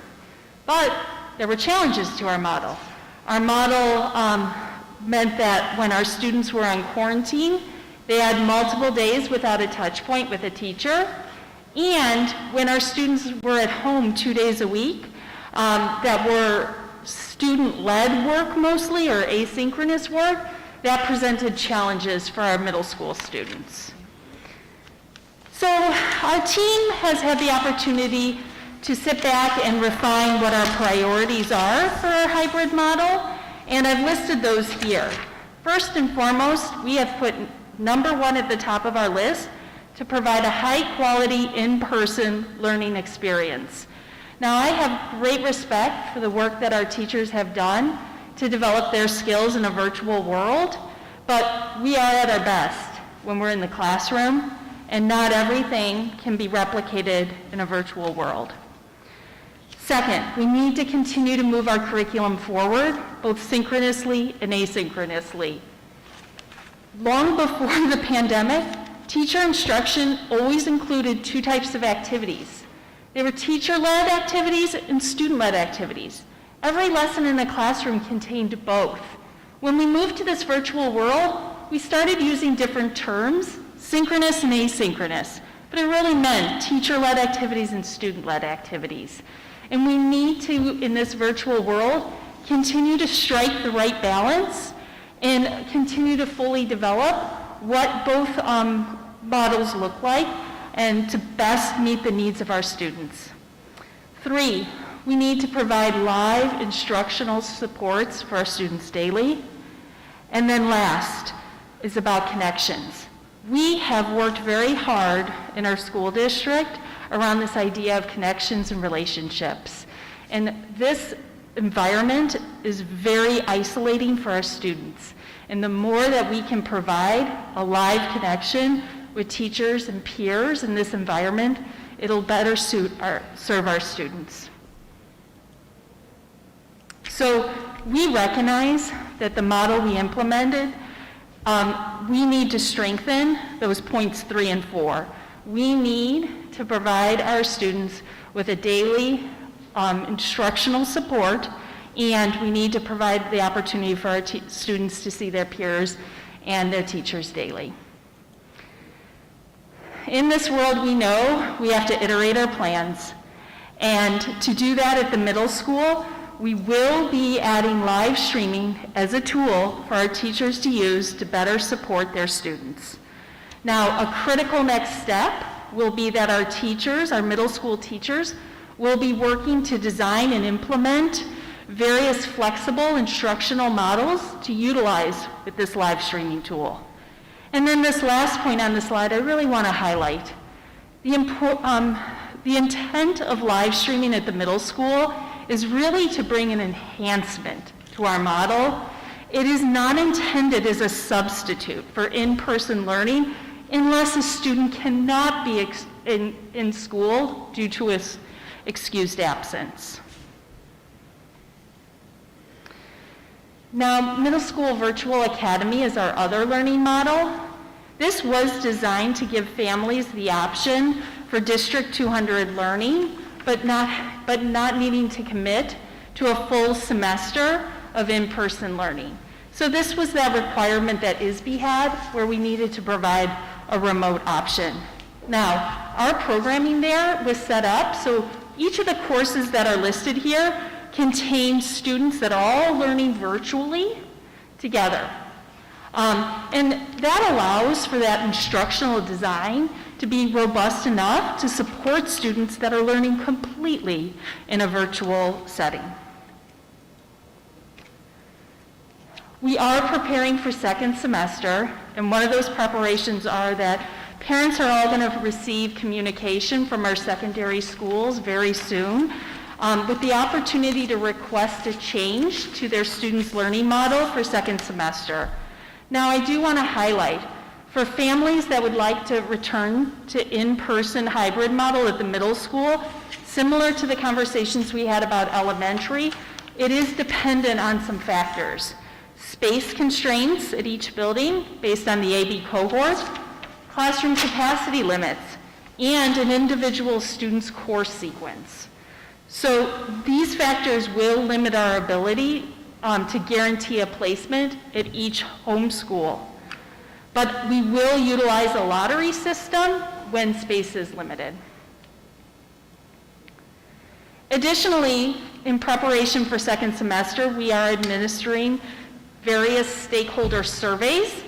WWEA did administer a staff survey, and our students at the secondary level and our parents at the secondary level will be receiving an opportunity to complete a survey. And that feedback is going to be helpful as we prepare for second semester in enhancing our learning models. Finally, this is a topic I continue to talk to you about at each board meeting, the idea of how we're diagnosing and addressing the learning gaps of our students. So we continue to add to our list of items that we're currently doing. Julia Ozymkowski continues to provide customized weekly data reports.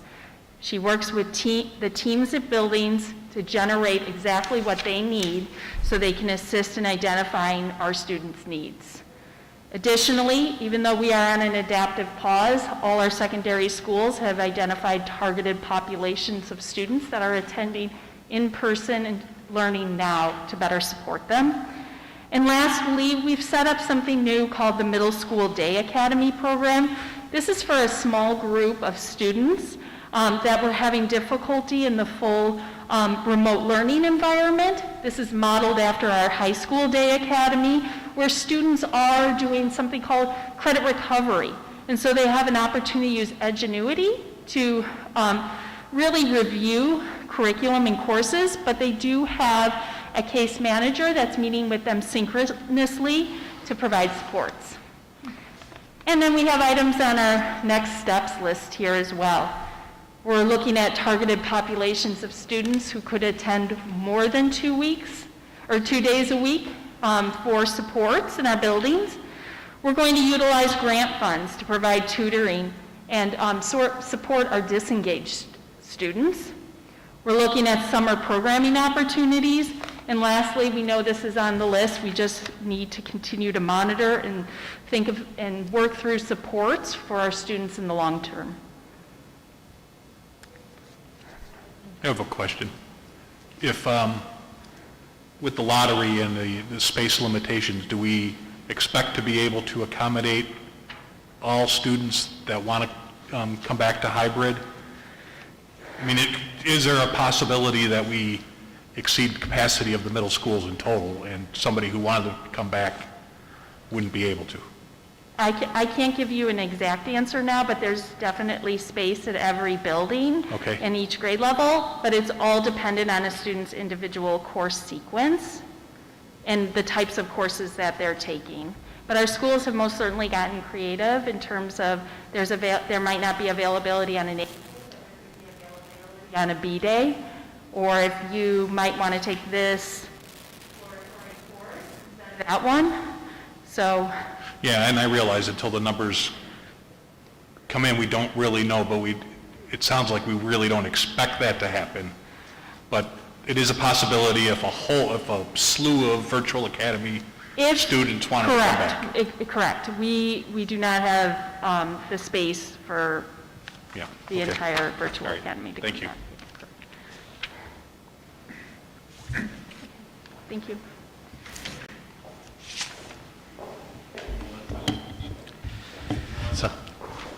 So I'm going to return back to the chart here that we went to at the start with a few additions now with the two updates that you just had, right? So again, option 1, returning on January the 4th, right? No shift to the bottom.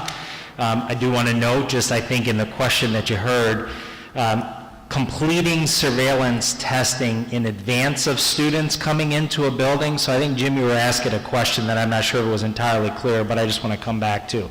I think ideally you do the first round of surveillance testing before students walk into the building, right? So, you can do it once the ship is sailing, but again, ideally in terms of identification of asymptomatic individuals, right, you would complete that at the start. That'd be difficult on a January the 4th start if that is a mitigation that you want to bring into play. I think it'd be really difficult, right?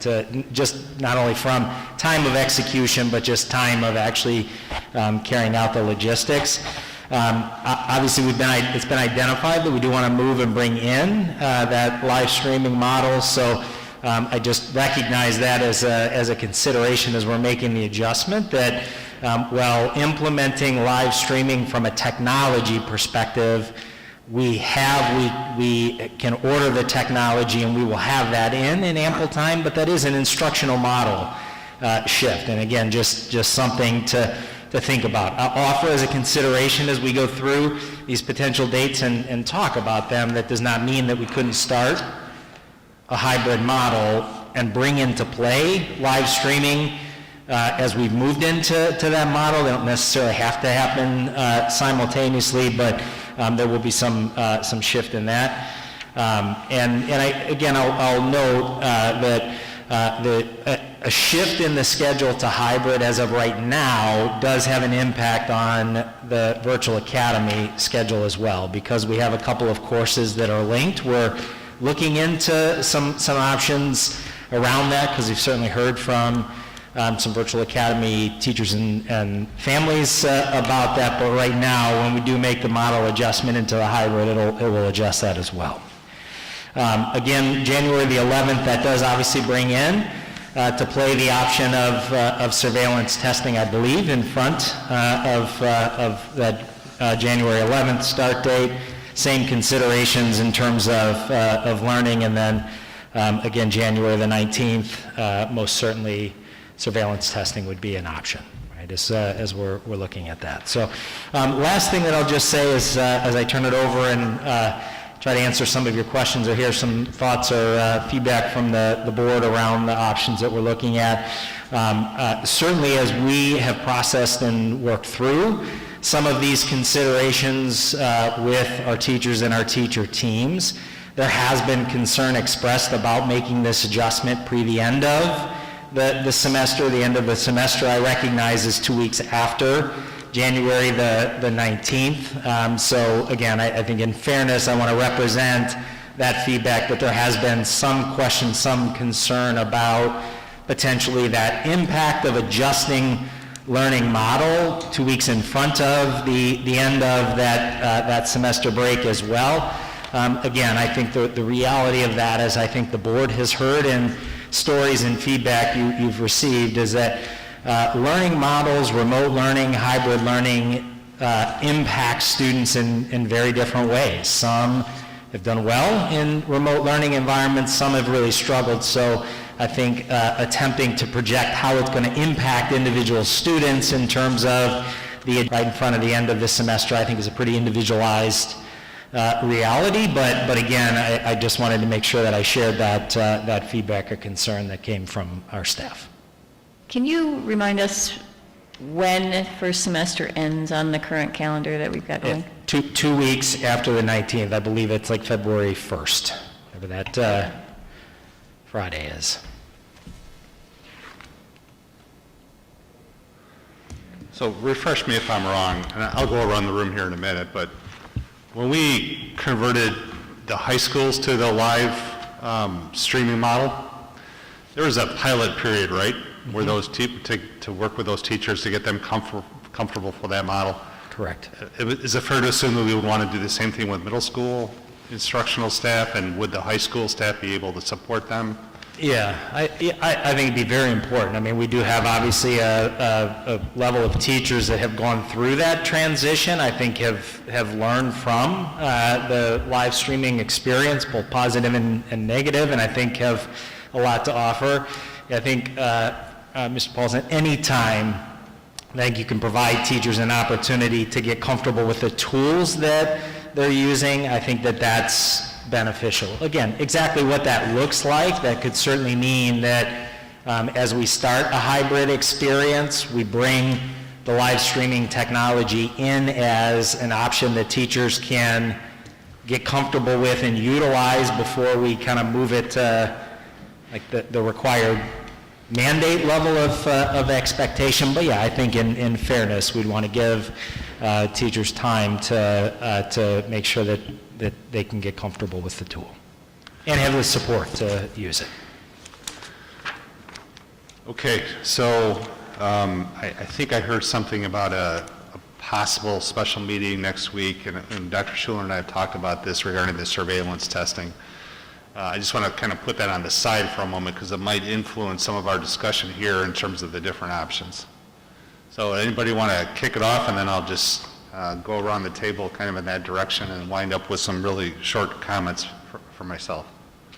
I'll kick it off. I would like to see us target the earliest possible time to go back. Just because, again, you know, no matter when we go back, if it's a week later or 2 weeks later, we're still going to have its challenges. I just think that I would like to start the year, you know, the new calendar year, you know, and again, I'm looking at the statistics have been, you know, going our way, I'll call it, in what I'm seeing here. And that's even after the Thanksgiving break and so on. I think, again, you know, I would just as soon do it as soon as possible. And those, again, the individuals that don't want to, you know, have students attend, you know, still have that alternative of the virtual academy and so on. So, you know, I just think, you know, I'm hearing so many more people worried about these, you know, there's two issues. There's students and, you know, mental health of being in school. And again, when we talk back in school, we're talking hybrid again. So 2 days on, 2 days off kind of thing. but, that contact is very important. And I think that, so one day we will hopefully get back to full in person. But, it's worked at the elementary. The numbers aren't terrible. Some of the, this testing will help, but, again, I still think that's a little after the fact. Start that year off. I think a lot of employers are bringing people back on the, after Christmas or the start of the year and so on. So, that health care or the, student care issues are also, corresponding to that. So, I just think until I'm convinced otherwise, I would just soon start as soon as possible. Jenna? So my gut tells me that if we have teachers and we could staff our classrooms, we should have kids in the classrooms. I'm wondering, from listening to Melissa's report, how quickly we can get some adjustments in place for the hybrid model like she was talking about, because she was saying that we didn't have that exactly right. I have trouble separating the conversation on surveillance testing from when we should open, so I'm not quite sure how to respond to all of that. But I guess my sense was a big factor in our going on a pause was that we could not, we were having trouble staffing the classrooms and getting that all done. So if that problem is going to go away, the kids should be back in, but I think the testing helps us get rid of that problem because I'm just not sure where all the big numbers on quarantining adults came from if it wasn't suspicion of COVID exposure. And the testing would help us with that, right? Yes. So that's all I have at the moment. Rob?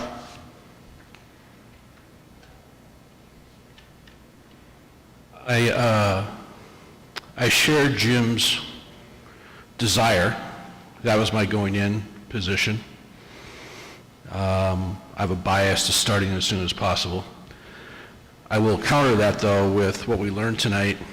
There are three factors that we have to consider that are very important and bring nuance to that point of view. One is the surveillance testing.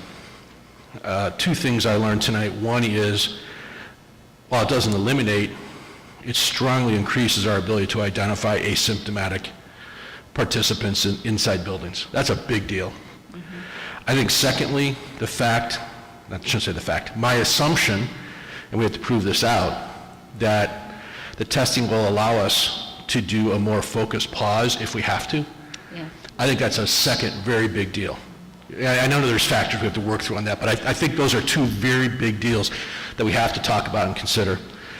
Thirdly, I appreciate the work Charlie and the team have done on the subs and reaching out to the community on volunteer presence in the rooms as well as subs. I think that's extremely important, and I think we need to get that program going. And then the third is the changes we heard Melissa outline to the model.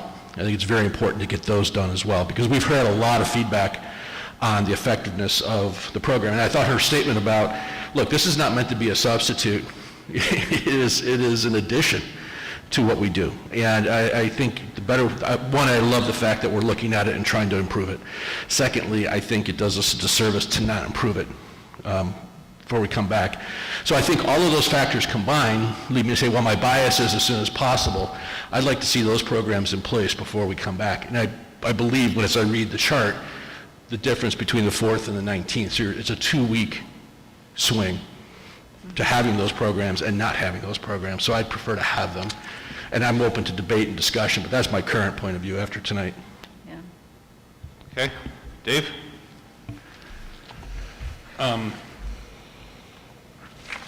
I generally agree. One of the things I'm having a little bit of trouble separating in my mind is the community numbers and the impact in school. We're saying the spread isn't in school, but I do think there is a correlation because of the two issues of staffing and contact tracing. I think those were the two primary issues that caused us to go on adaptive pause.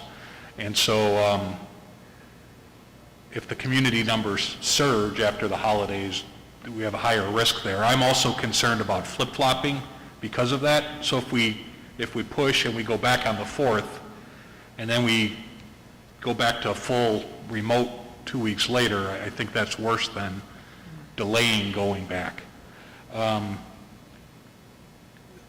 So that's one piece. Another piece to me is this whole, I'm not really clear on the intent or the contact tracing process.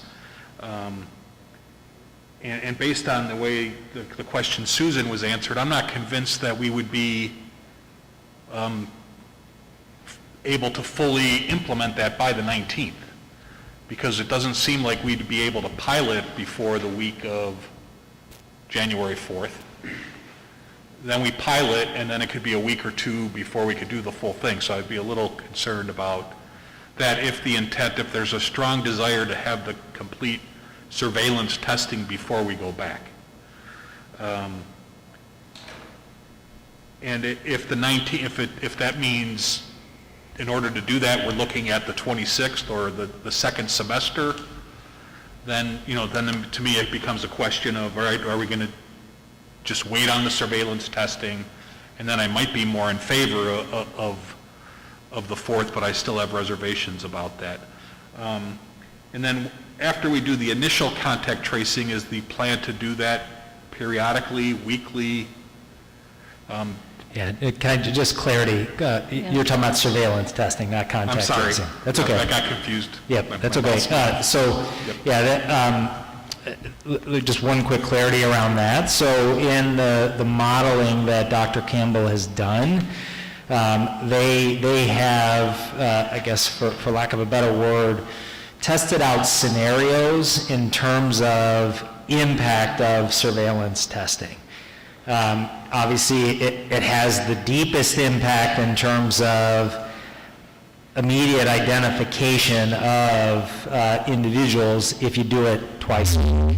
However, in their modeling, if you do weekly surveillance testing, you catch about the same kind of mathematical impact as you do. When you drop to every other week, then you start to lose some of that impact for the very reason that I think Jim was asking in his question, which is just 14 days goes by and you have a longer window of time where potentially then you still have an asymptomatic individual that's contracted the virus, has elevated levels of it, but obviously without symptoms. So I think the ideal target would be weekly testing. You pay for it based on tests, right? So every surveillance test you administer, you pay a fee for that surveillance test. So if you do it every other week, it's half the cost. If you do it every week, obviously you're just carrying more costs, but I think the impact is more impactful. And what is the cost? It's $11 a test. How much? $11 a test. And we would do that on elementary as well as high school, middle? That's a good question. I guess my initial thought in terms of bringing that to you as an option is really a mitigation targeted toward our secondary students. Again, I believe strongly that the model we have in place in our elementary schools has a real strong mitigation built in simply by the fact that there's no cohort mixing. Kids are one place, one teacher, absent perhaps a specialist. It's in there, and I think we've recognized and talked about the fact that our secondary model brings with it higher levels of student navigation through the building. You have a lunch period that's in there, and so I think it's more important in that model to have kind of a higher level of gate, right, as students come in. So that was my initial thought around it, is that I would target it toward our secondary students. Again, I think we've got a long track record of success in our elementary model that has clearly managed through even more elevated levels of community spread, and we continue to hold strong. So, again, we can certainly talk about that as we look specifically at a potential contract if there's interest among the board, but that's my thought is That could secondary. be 40, 50,000 per test, per week, I mean. Depending on the number of students, yeah. Yeah, I mean, again, between middle, we've got about 1,000 per class, so. But they're not all attending in person, so. So you would, I agree, but say, so 5,000 times, whatever, but, yes.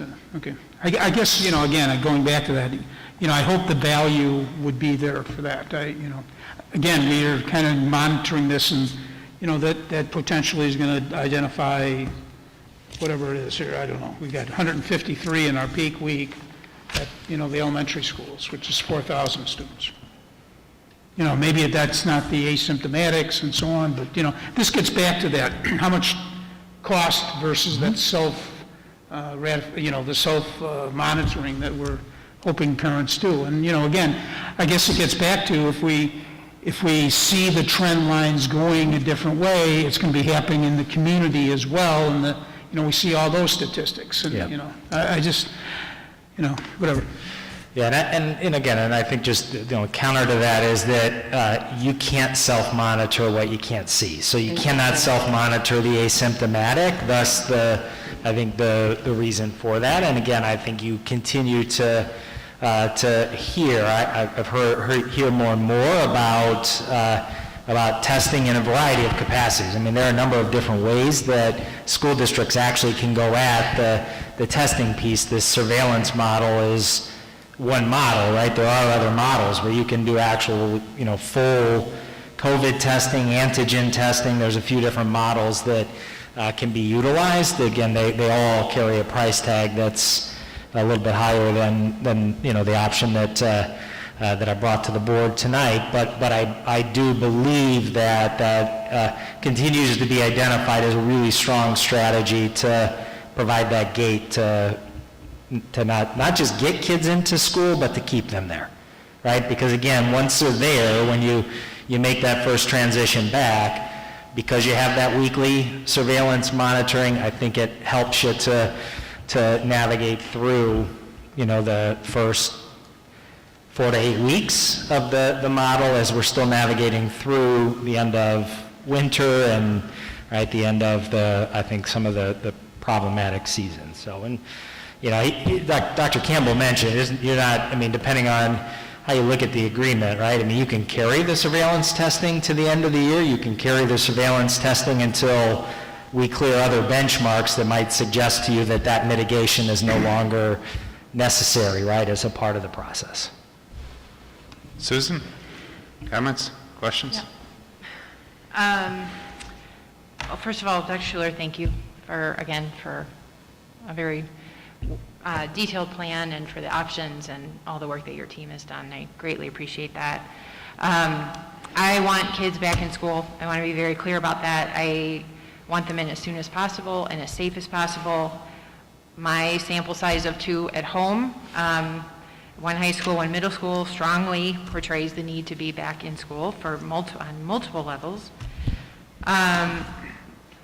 Many parents have been sending us emails quoting Dr. Fauci and Dr. Redfield of the CDC, saying how they want kids back in school, and while that is very true, I spent a lot of time last week going through and listening to those interviews and what they said in context, and not just pulling out a couple of sentences, and it was very clear that, yes, they clearly want kids back in school, but they're also very clear that that is dependent on what the community is doing and community spread, and that the community needs to do their part in order to make schools safe for our students and our staff. And when we went into our adaptive pause in November, I still believe that was the right thing to do. We were flaming red in all of the categories, as Dr. Schuler presented earlier. And now we are being warned by those same health professionals that we are looking at a post-Thanksgiving, post-holiday surge. And we do need to take that into consideration. And we unfortunately don't have those numbers yet from IDPH and DuPage County. The most recent numbers they have are from the week of Thanksgiving. And there was an article in CNN on Monday where Dr. Fauci was quoted as, and I'm just going to read these couple of sentences, the Thanksgiving surge could begin to show itself in the coming week. Fauci said because it generally takes about 2.5 weeks from the time of the event until a surge in new positive test cases and a potential hospitalization. The problem is that's going to come right up to the beginning of Christmas, Hanukkah, potential surge, he said. The middle of January could be a really dark time for us.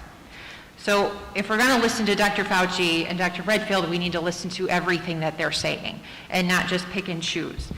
So I take that warning seriously of what is happening in our community, and we need to still, we're not quite there yet. It's the end of this week will be, and sort of going into the beginning next week will be that 2.5 week period where we will see, does that affect us locally here? And so I think that's very important to take into consideration as we're looking at these decisions that we're making. And like, as Dave pointed out, what I want to prevent is having a ping pong effect of where we're going from hybrid to remote to hybrid to remote and back and forth like this. So we need to find something that can keep us there. And for me, the saliva testing, I'm sorry, I can't separate it. The saliva testing is a game changer. I actually, before I actually knew Dr. Campbell was going to speak here tonight, I actually spent an hour and a half on Friday of last week talking to the president of the board of District 41 about this program and how it was working in their district and how they came to this program and all the research that they did behind it. And after I hung up with him, I called or texted Dr. Schuler right away, and he called me and said he's coming. So, because he's always 5 steps ahead. So, so that for me is the game changer for me. And I agree with Rob that while I want to get them back as soon as possible, I want to get this testing in place. And I know we can't do it tonight because it's not an action item. That to me is a game changer because it tells us what the community is doing. And because if it's not spreading in the schools, as we've said, and we have all this data, saying that's generally not the case. So if we start seeing these increases in numbers, we know what's going on outside of our classrooms. And we need we say this all the time, we need our community to step up here and do what needs to be done. And, I will tell you, it's a little disheartening. I drove through downtown Wheaton today, and we're in Tier 3 mitigation, which does not allow indoor dining, and I saw no less than 3 restaurants with people inside eating. So it's a little frustrating to me that if we really want kids back in school, we got to do what we need to do to make that happen, as Dr. Fauci, as Dr. Redfield, as Dr. Burks has been saying over and over and over. One thing that I'm wondering, because a lot of this depends on what people do over winter break. Can we do an anonymous survey of parents and staff that is asking them if they plan to travel and to gather with family outside over the break? It can be anonymous. I would want to know what level of school their kids are in so we have an idea of where these kids are. But let's have an honest conversation about it, because that could potentially say, like, you know what? We have 95% of our parents saying, you know what, we're going to do it. We're going to hunker down. We're not getting together with our family. We're not going to Florida for 4 weeks. Maybe we can come back sooner than we think, and maybe we can buy some time with the surveillance testing. But it's just, I want it to be a two-way street here. Everyone wants to help. Will you help us with giving us some information? What are you planning to do? Because that could inform us, some way. So I support probably a January 11th or 19th return to school. If we can get the saliva testing in place, because I just think that will help us keep kids in school, even if our numbers in the community start to rise, because we can see what's happening in each building. We can see what's happening in each grade. Just like Dr. Campbell mentioned that, if somebody does have a party or a sleepover, we can identify that pretty fast, if we're doing this every week. And I just think that's just a huge game changer for us, and, in helping that. And I agree with the secondary. I would like to say that I believe that we should test elementary teachers as well. I just think that's a service we should provide to them, they are in these buildings, with their kids, and young children, while their transmission rates are low, they're not zero, and I just think it's something that we should provide to our teachers as a safeguard to them, to keep their families safe, to keep them safe, that it's at no cost to them, and they should be able to participate in that if they choose to do so. Just want to see if I have anything else.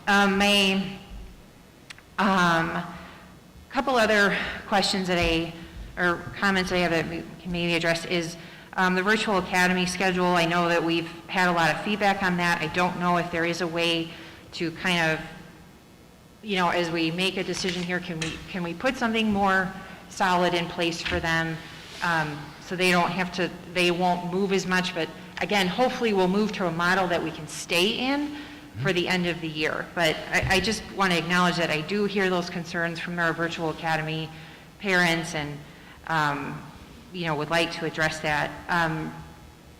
Another thing is, I know that the CDC changed their quarantine times, they lessened it, but IDPH has not, as of yet, changed their guidance, and we're following IDPH and DuPage County.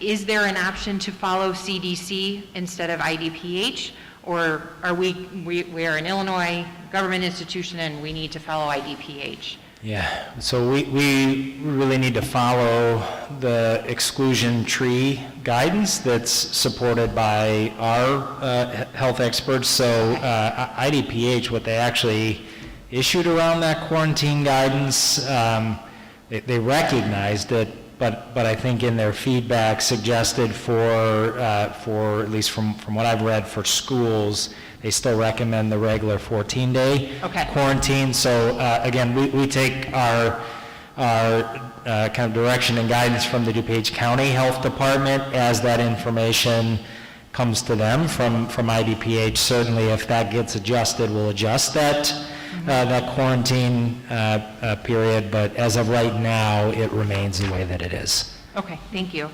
And then one other thing I just want to kind of put to rest is I know that, again, we have parents wanting, would get them back in full time, like 5 days, full schedule, full steam ahead.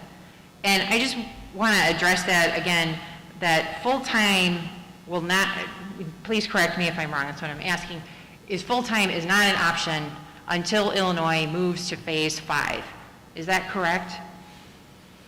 Or social distancing is relaxed. I would say to you, it's not an option until some of the guidelines, the specific requirement guidelines, are adjusted or relaxed, namely physical distancing. Right, as long as we have students physically distanced inside of the classroom, returning all secondary students 5 days a week. We just don't have the space to be able to accommodate that and have kids 6 feet apart in a classroom. So, like what the magic kind of moment is that moves us to either to phase 5 or phase 4 with significantly less mitigation restrictions, I don't know, but as long as that's in place, we're going to be in a hybrid plan. Okay, I just wanted to be very clear about that is something that is frankly just not, it's not on the table now because it's not physically possible for us to meet the mitigation that's in place, and that if we were to move forward with something like the saliva testing, that's also not, that doesn't erase those other mitigation strategies. All of those are still very much in place, and just as Dr. Campbell showed with the Swiss cheese analogy, that it's just another layer of cheese, if you go with that analogy, that allows us to bring kids back to school, that it's not it doesn't replace all the other things that we still need to do, and that all of the health experts, both local and national, are still saying we very much need to do. So I just wanted to be very clear about that. I'm sorry, I had a lot of notes. One quick response to that, a question. Sure. We're already in full-time in the elementary school, and we're separating. So there is the potential for, to go back to school full-time. I mean, not that I'm suggesting that, but, the statement that we're relying on some IDPH rule or something is not true, because it's spacing that we're dealing with, and therefore we do have the elementary school in full-time. Yeah, I think the statement though, Jim, just to clarify, is logistically, we wouldn't have that No, option. I understand that, Secondary. but, Gotcha. I mean, it's not a governmental rule anywhere. The- I mean, there well, are schools that are open. The physical distancing. Right. Pieces, right? The 6-foot distancing as a required mitigation strategy is. And that's, so our elementary model, 5 days a week, works based on the fact that, we had a large enough percentage of students that selected the virtual academy, right, to allow for that spacing, and obviously we've maximized use of space within the buildings, which, we would certainly, we make every effort to do that in the elementary, the middle and high schools. Yeah, I just want to make that clear, because, I mean, there are districts that are open. I mean, there are some, a handful of districts that are fully open.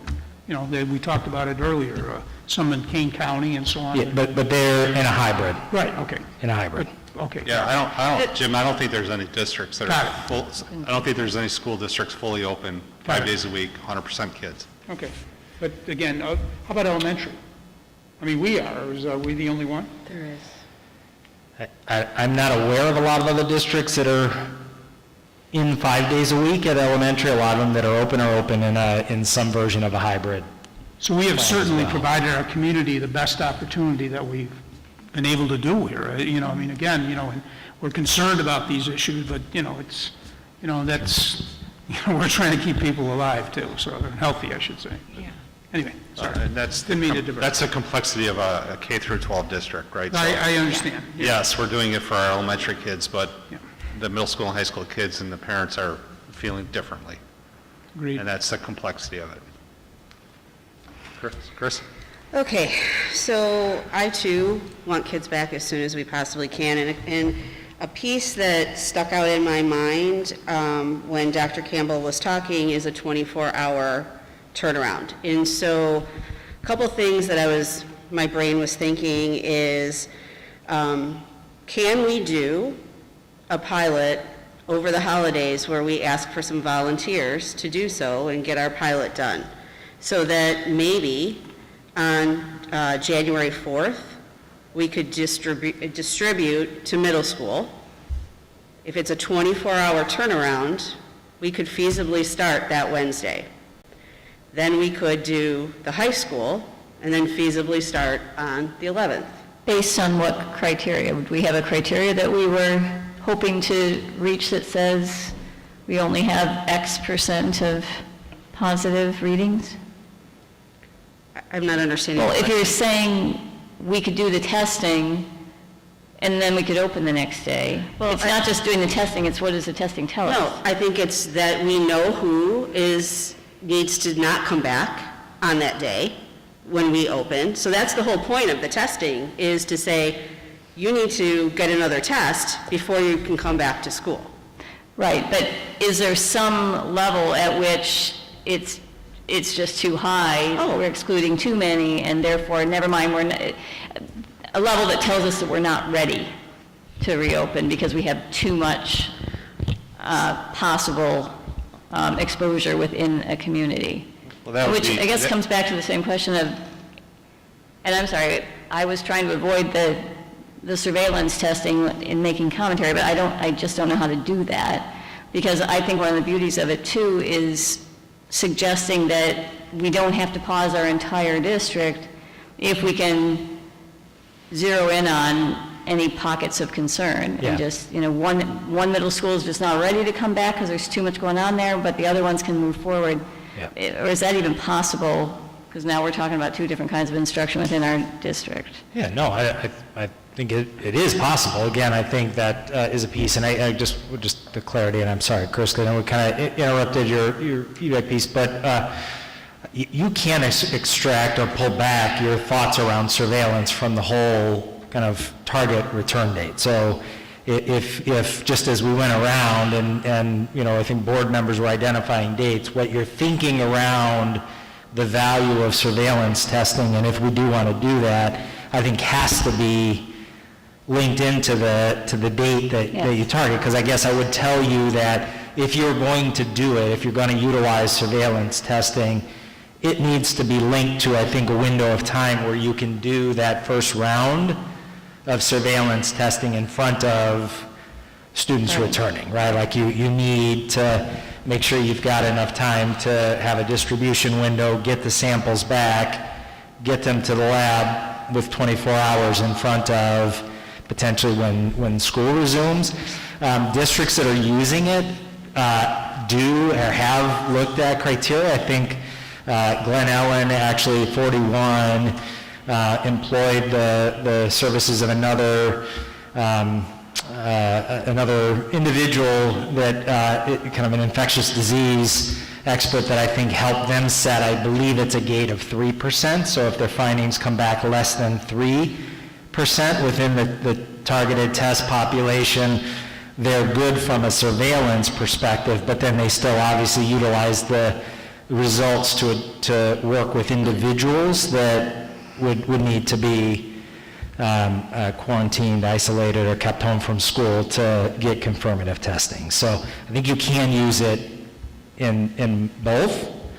Again, the way just recognizing that they're, at least in the initial gate, depending on how you time getting the results back, I think Glen Ellen is getting the results back and literally notifying the community as late as 8 or 9 o'clock at night, we're on for the next day, right? With the hybrid, that I'm not sure you want to ride it that close in the first round, but you could perhaps time it so that you have a couple of days to collect samples so you'd get the results back a full day in front of when you're starting. And again, the assumption is you're going to resume the hybrid. Even with that, I think the assumption is not that you're going to get readings that are going to come back and suggest that you have a systemic, concern with that. I think the greater value is on the individual level. But Chris, you want to go ahead and finish your Please, comments? thank you.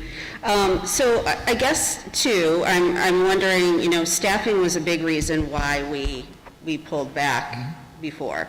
And so as I look at trying to get 7 grade levels back on the same day and try to put a surveillance testing in place. So that's why I was saying, maybe we started with middle school, we got them tested, we got middle school, maybe then the week later we get high school. Like, do we have to do everything 6-12? Or can we, and is there a benefit to saying, okay, we'll start middle school this week, high school the next week. By doing that, we can get surveillance testing in place. We can get a handle on what staffing looks like. Is that even possible to do something like that? And then my piggyback with that question is, and it kind of ties back to maybe even what Jenna was saying there, I would like to see us, rather than shut an entire level down, be able to say, we have a problem here. My boss happens to work or live in the district, that Dr. Campbell, so I've been hearing about this for 3 months. And so, from what she has been telling me, and so when they've had an issue, they can shut down a classroom or a grade level and still keep that school open. And I think that that's going to be a key piece for us if we can be thinking in that respect rather than shut it all down.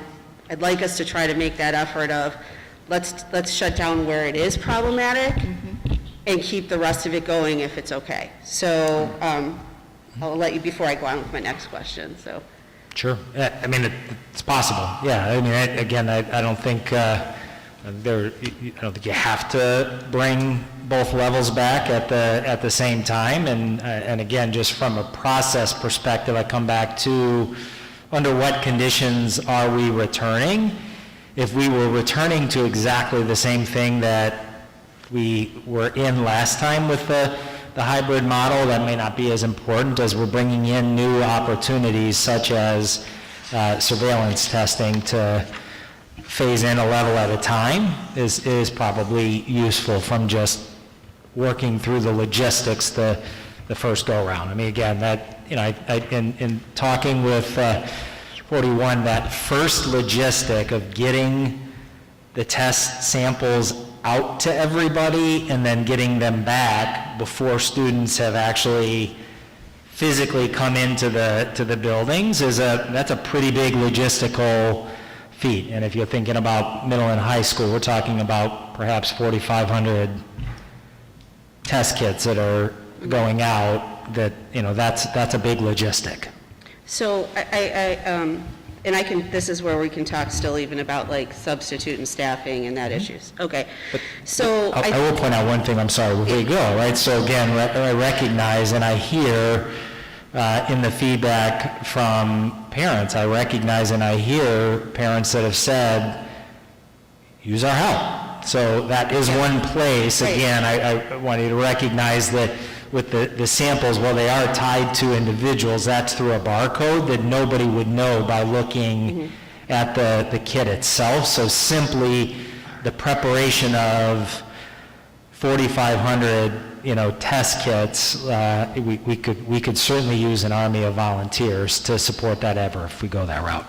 Okay, so back to this, and I greatly appreciate the efforts that I know Charlie and the district are making in terms of recruiting more substitutes. And so I guess one of the things in conversations that people have had with me is, what can I do to be in the classroom, and the difference between a substitute and a supervisor. Because I just want people to understand that when they're signing up, say to be a substitute, they're expected to teach. And they're not just sitting in there. And so I think there's a little bit of a misinformation out there or ideas of what those two things are. So can you please clarify the difference between a substitute and a supervisor? Yeah, so a line of sight supervisor only exists this year through special authorization of the state board, under the circumstance that there are some situations where a teacher is still providing the instruction remotely. So teacher may be at home but still providing the instruction to students that may be both physically present in the classroom and via the electronic piece. And so the state board has opened an opportunity this year that as long as we have a line of sight supervisor that's actively supervising the students that are in the classroom, as long as a certified teacher or substitute is delivering the instruction, you can do that only this year.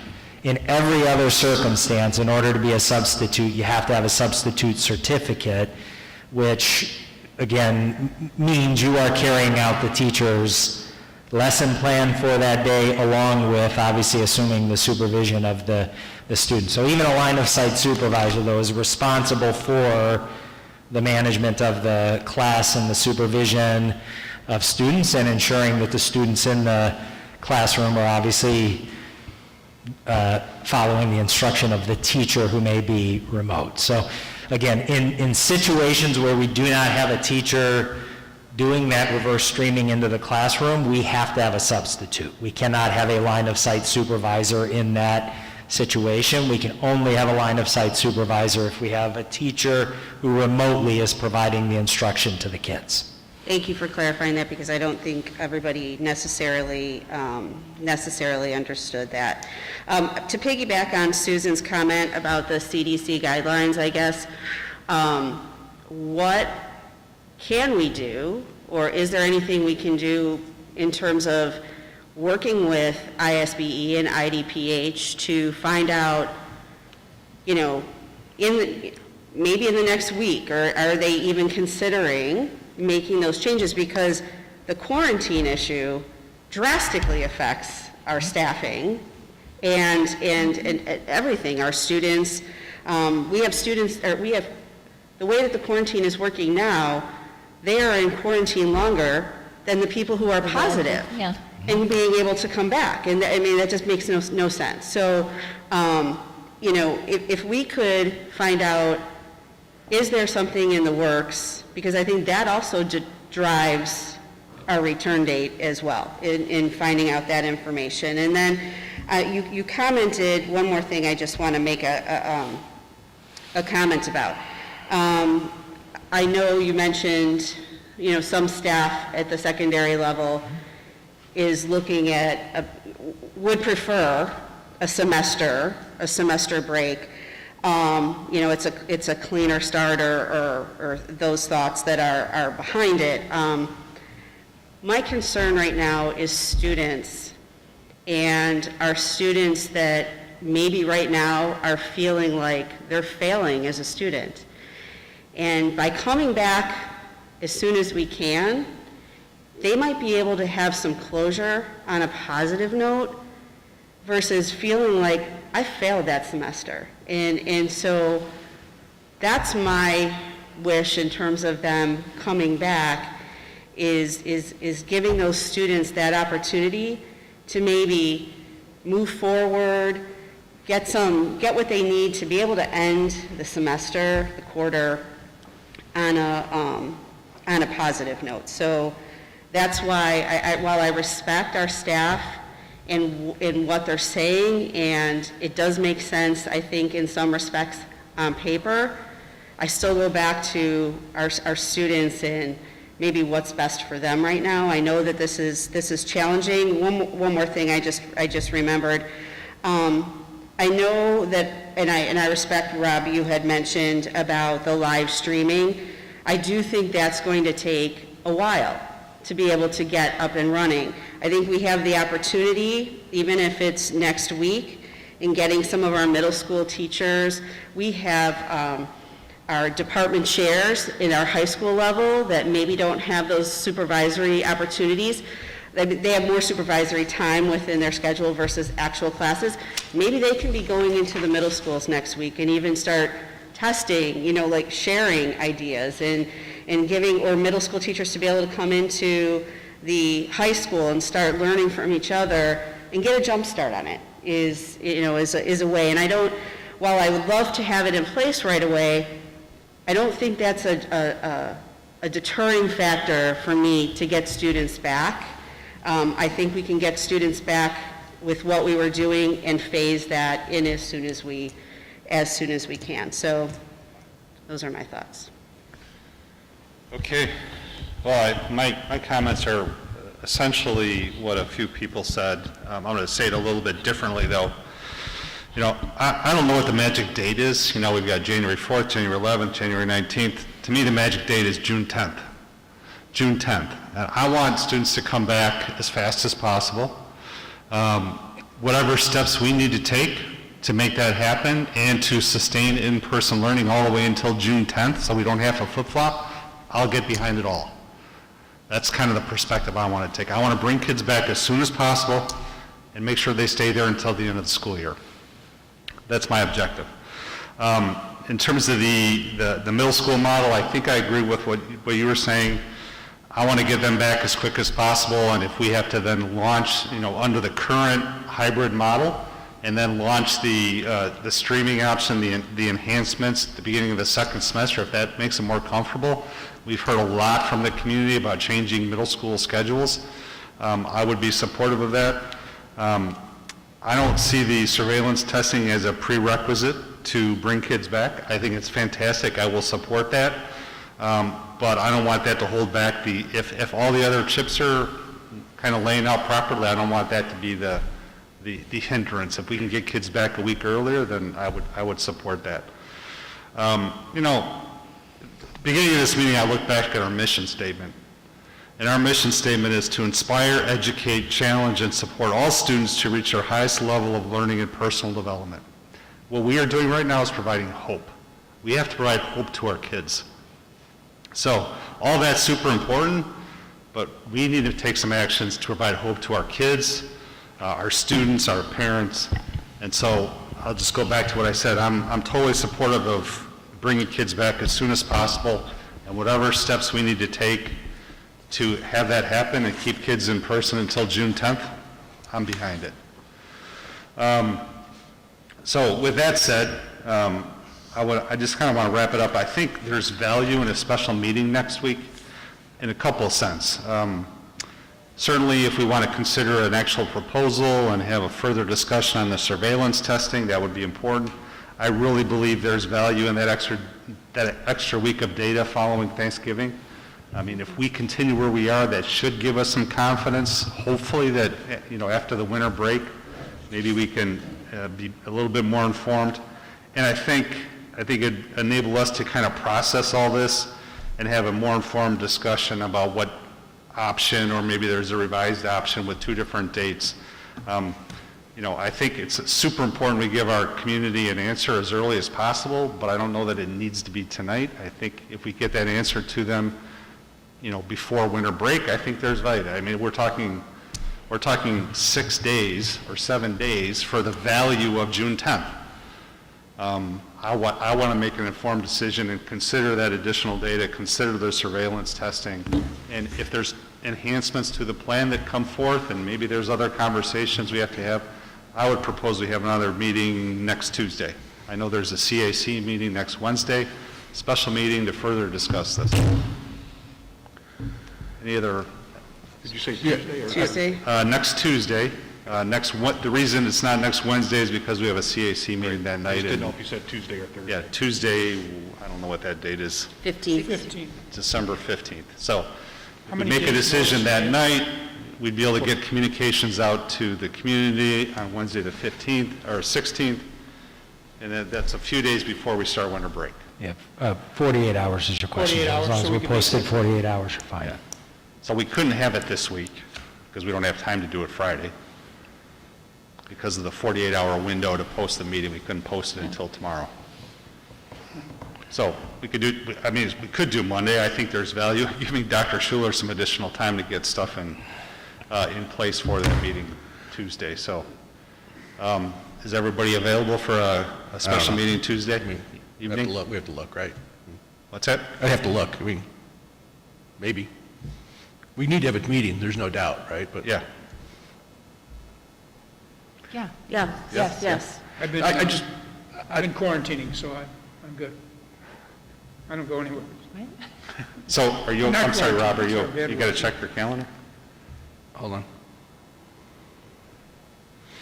I just want to while I'm checking my calendar, I want to make a point. Okay. I don't think we've given enough direction. I think we've shared our feelings, our thoughts. I'm not sure the team has enough information from us to do something. I don't know, I guess I'm asking, Jeff. Yeah, well, so I understand a couple of things. Number one, I believe around surveillance testing, we would be bringing back to you a recommendation with, I think, a little more detailed information about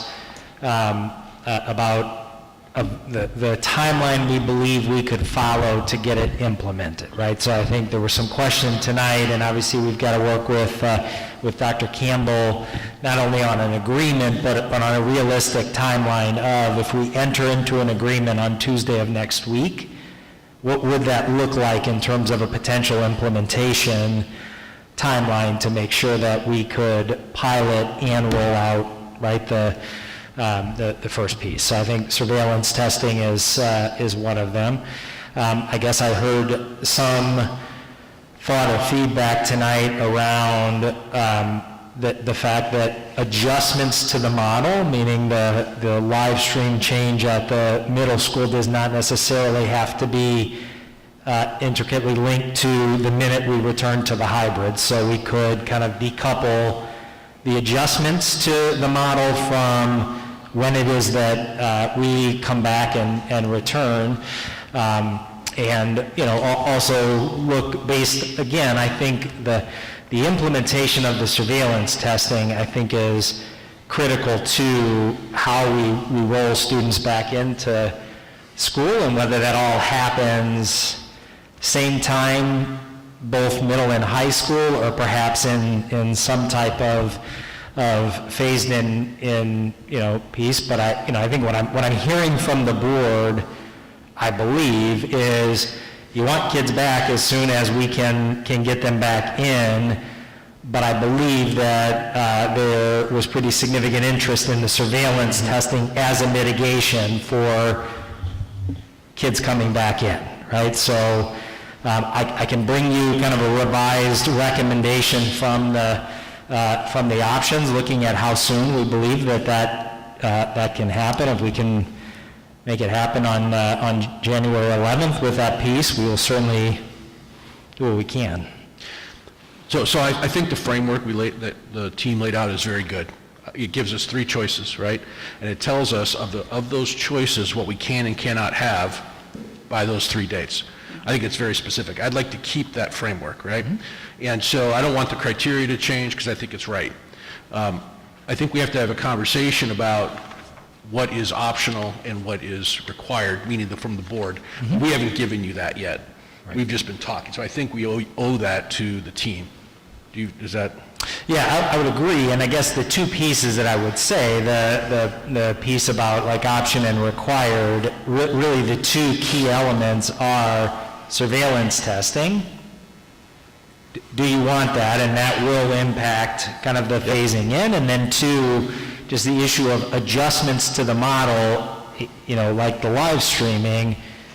Is it imperative that be in place as soon as we return to the hybrid, or could that be kind of decoupled from that, even if it means, that we've got kind of a pilot or a phase-in period on that, right? That provides some flexibility. Because to your point, if we're saying both of those elements absolutely need to be in place when we resume, I think that's going to put perhaps a struggle even on the 11th, right? If you decouple that, I think the 11th certainly becomes an option if you want to drive toward mitigation. I'm saying that understanding I've still got some work to do with Dr. Campbell and Safeguard in terms of looking at that, and candidly our own teams as we work through that. But yes, Rob, to your point, I think that's what's essential is, we know we want kids back as early as possible, but under what conditions, right? Like what are the non-negotiables for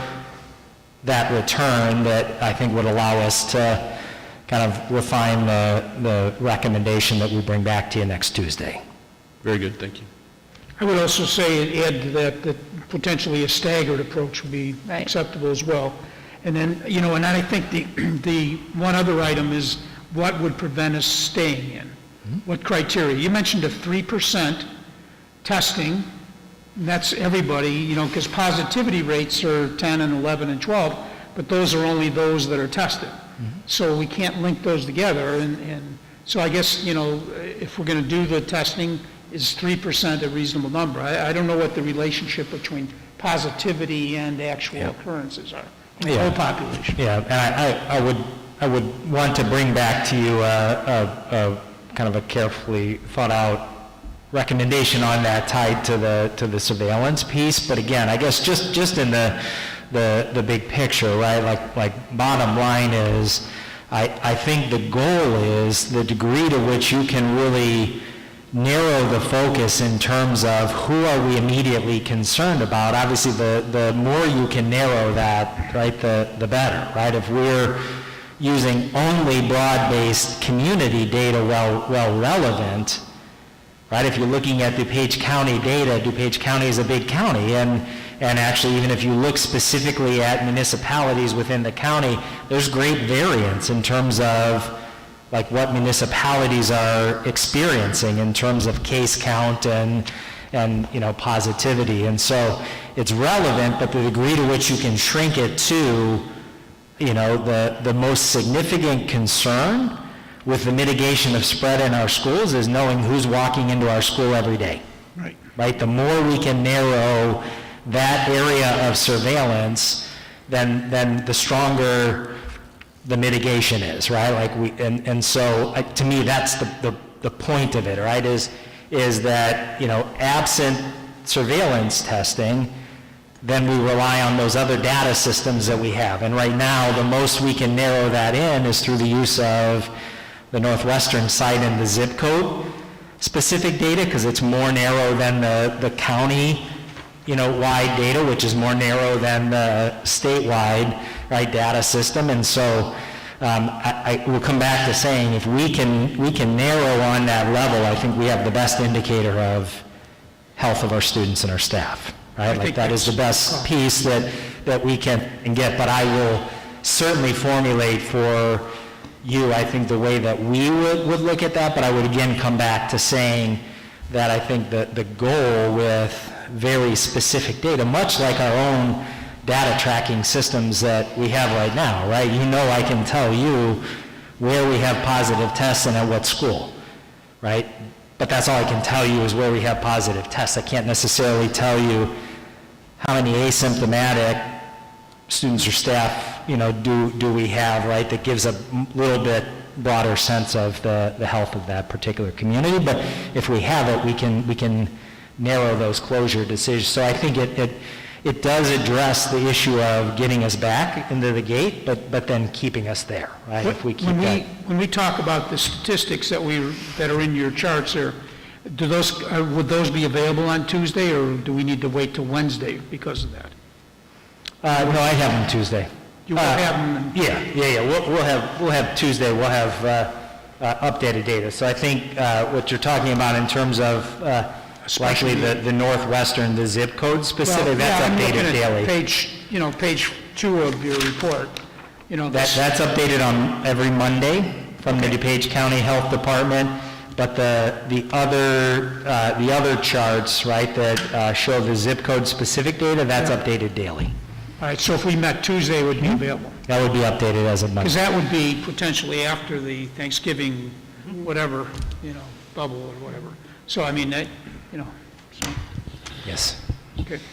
Okay, so what I hear is we're going to have a special meeting next Tuesday focused on considering a surveillance testing proposal with some recommendation. One of the implementation that would be the piloting, the gathering, the resources we need in-house to manage that.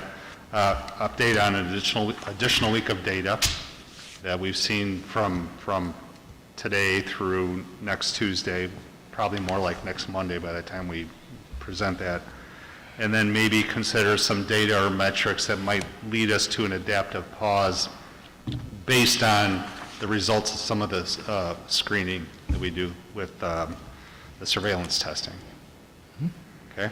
Can I make one comment for Dr. Schuler? As you talk with Dr. Campbell about the timeline for how we can implement this, obviously I know we run into the holidays and time off, and people very much deserve their time off, and I don't want to disrupt any of that. But if there are some things where we can crunch that timeline and gain 4 days with 2 days in 1 week and 2 days another, and you need volunteers to help put stuff on, like I'm volunteering me and my kids to do that like right now. We'll do it all break if we need to. And I just want to make sure that that is taken into consideration, that if we can find 4 days over break, throughout that where we need volunteers or we need somebody to do something, I guess I don't want to lose those 4 days because I think we won't let that be an okay, impediment. great, thank you. And I just want to clarify one more thing real quickly, just so that this, by putting together this surveillance testing, it not only helps within our schools, I think it's going to help our community overall. I mean, this is going to possibly stop that asymptomatic, super spreading opportunities that are out there. We can really pull back and help the community in its whole by doing this. So. Actually, Chris, I was just listening to a webinar a little bit earlier this afternoon, again on testing as a strategy, and you're absolutely right? That's the benefit of us playing an active role in testing, is that we are also making information available to all of our students that may not otherwise be available to them. If they do not have access to testing, right, again, this is not confirmatory testing, but it is providing to them clinically significant information that's also important and relevant for families, right? Because families have to know and understand if there's somebody in the family who is positive or presumed positive that, would need to be isolated to protect the rest of the family as well. So I agree with you. I think when we play a role, and you hear that more and more, even with, as I heard a couple of our other elected officials, our state and U.S. representatives, right, that have shared that even as other industries have looked at testing, that's one of the things that they've done, right? We have widespread. We have professional sports leagues, right, that have testing like crazy, and one of the things that they're starting to try to do in some of those industries is actually make their testing available to the community, because they've got better access to testing than we do. And you're right, number one, if we want schools open, we should have access to testing, because that's really, really, really useful, and that has a benefit to our community as well. So I think it's taken an important step that probably helps us see kind of the navigation through, right, I guess what's still in front of us in the pandemic.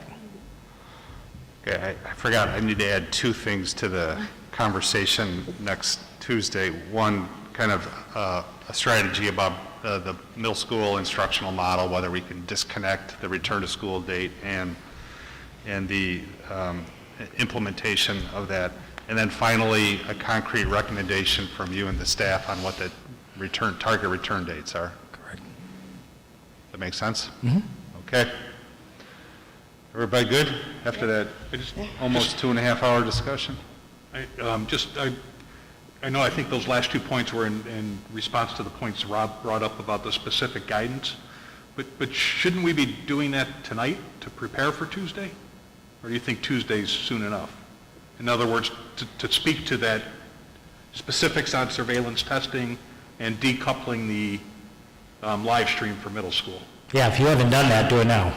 I mean, I'm saying you personally, if you haven't shared your thoughts around the importance of those two elements. Well, I mean, I think Rob was suggesting that we owe you guidance on that, and I don't think we have done that. So do we do that tonight, or do we do that? Let's go around. Let's go surveillance testing, and then we'll do middle school. Is surveillance testing, if we approve it, a prerequisite to bring kids back? Yes. Yes. Prerequisite. I don't know about that. You're not going to bring kids back until we have surveillance testing in place. Which basically means we're approving it next Tuesday. Otherwise, you're not bringing kids back. I don't agree that we need to have it beforehand. I think we can get it as we go along. Okay. I think yes, because of what the numbers are very potentially going to be in early January. So I think yes. Susan? Yes, it is a prerequisite for me. I'm stuck. Well, we've already got 5 prerequisites, so. Okay. I mean, Then I guess my it really doesn't opinion, matter. my personal opinion, it's not if it was a week later, but the board consensus is that adoption of a surveillance testing proposal next week and the full implementation of that is a prerequisite to bring our secondary kids back, whether that's in a staggered shift or not. I just think it gets us to your goal of getting in. Get them in and keep them in. I agree. Yeah. Personally, I just don't understand. believe it has to happen, if it's a week later, so be it. But I understand there's benefits in the message we I send. think anything can be done where there's a will, there's a way. As Susan was saying, there are volunteers out there. I stand up and label all the tubes myself too, Yep, so yep. we Me too. Okay, so the can get it other, done. the other direction we need to give to Dr. Schuler is implementation of the enhanced middle school model, a prerequisite to have in place before we bring middle school students back. Desired, but not a prerequisite. I would agree. I don't think we can wait until everything's going to be smooth sailing. There's going to be bumps no matter what we do. Yeah. Getting them in the classroom is to my way of thinking, the most important thing. I'll leave that to the experts. I don't think I have a good enough opinion on it. I don't think that's a prerequisite. I just want to thank Chris for bringing up that suggestion. I had not thought of that, and as someone who's a middle schooler who really would like the live stream, because I think it's difficult for 12-year-olds to teach themselves, I hadn't thought about it, that it needed to be a prerequisite, and it's something I very much would like to see implemented. But I think I agree that it's not necessarily a prerequisite to get, that if they go back and that doesn't come for a couple of weeks, I think that's okay. I'm fine waiting on it. And I agree with that too. So, Rob, is there any other direction we need? I'm just trying to make sure we're clear. No, I agree. It's, you know, Yeah, it's I think a that's 2.5-hour discussion, and it's an important It's discussion. 2.5 hours, you know, we'll do what we got to do, Yeah. but. I don't know if, when you repeated the things that we're going to talk about, whether we're going to have the goal of what we have to achieve to begin then. If we're going to say we have to have pre-testing, then we have to have a definitive statement. The result will create a circumstance that we will proceed or not. Yes. I will bring you that next week. And that's why I'm a little objecting of the fact that we're going to do that, because I think the other statistics from the county and everyone, our zip codes tell us that. It's going to tell us the rates and if they're going up or not. And they're going to be reflective of what it is, and that's why I hate to have that delay, so. But I do need that guidance, I'll call it. Yeah, I think all those other data points we've been looking at are essential. It doesn't mean going with surveillance testing is going to set those aside. Well, I agree, but you're saying we're not going to start school unless we have surveillance testing, and we're going to get a result, and so what? You know, then the next day we're going to have the result. If the statistics are going to go way high because of Thanksgiving or low or whatever, I mean, I'm looking at what we have here, and, you know, the last week dropped 35%. You know, so I mean, you know, so do I expect this to be something that's going to change our mind? And I don't. And I think we're delaying a week or 2 weeks because of that, and that's troubling to me. You know, I don't think we're going to get from that data what you're looking to get. It's not an automatic button. It's not, but I have to respectfully disagree with that, because Okay. I think we have, I should say, anecdotal, you know, information that there are people gathering and students gathering and having parties and getting together, and that this will help point that out to us, and so that we can remove, you know, put those, you know, get those kids out, get tested, they can get well and come back to school, and it prevents So this local data provides nothing to you? Oh, that means a lot to me, but now we're testing our I own agree. population. We're testing our own I population agree, in but our we're saying school. we're not going to open schools until we have our own data. And that, I think, is inappropriate. I think that the local data provides us enough to begin the process, and it'll be reflective. I would be amazed if what we get locally, what we get from our testing varies tremendously from our local data. Well, the problem is our local data is 2 weeks behind. And now we can know tomorrow to what our kids are today. It's trend lines. So- It's all trend lines. I mean, you know, I think we're looking at this thing like it's a magic wand, and it's not. No, You know, and it's, but you know, whatever. I happen to believe that we can have students in school even if our community numbers are not what we would like them to be. If we can have some level of confidence that we are not transmitting this disease within our schools, it can be done. And that's why I have been concerned that even in the elementary school, we've been saying we have no transmission within our schools.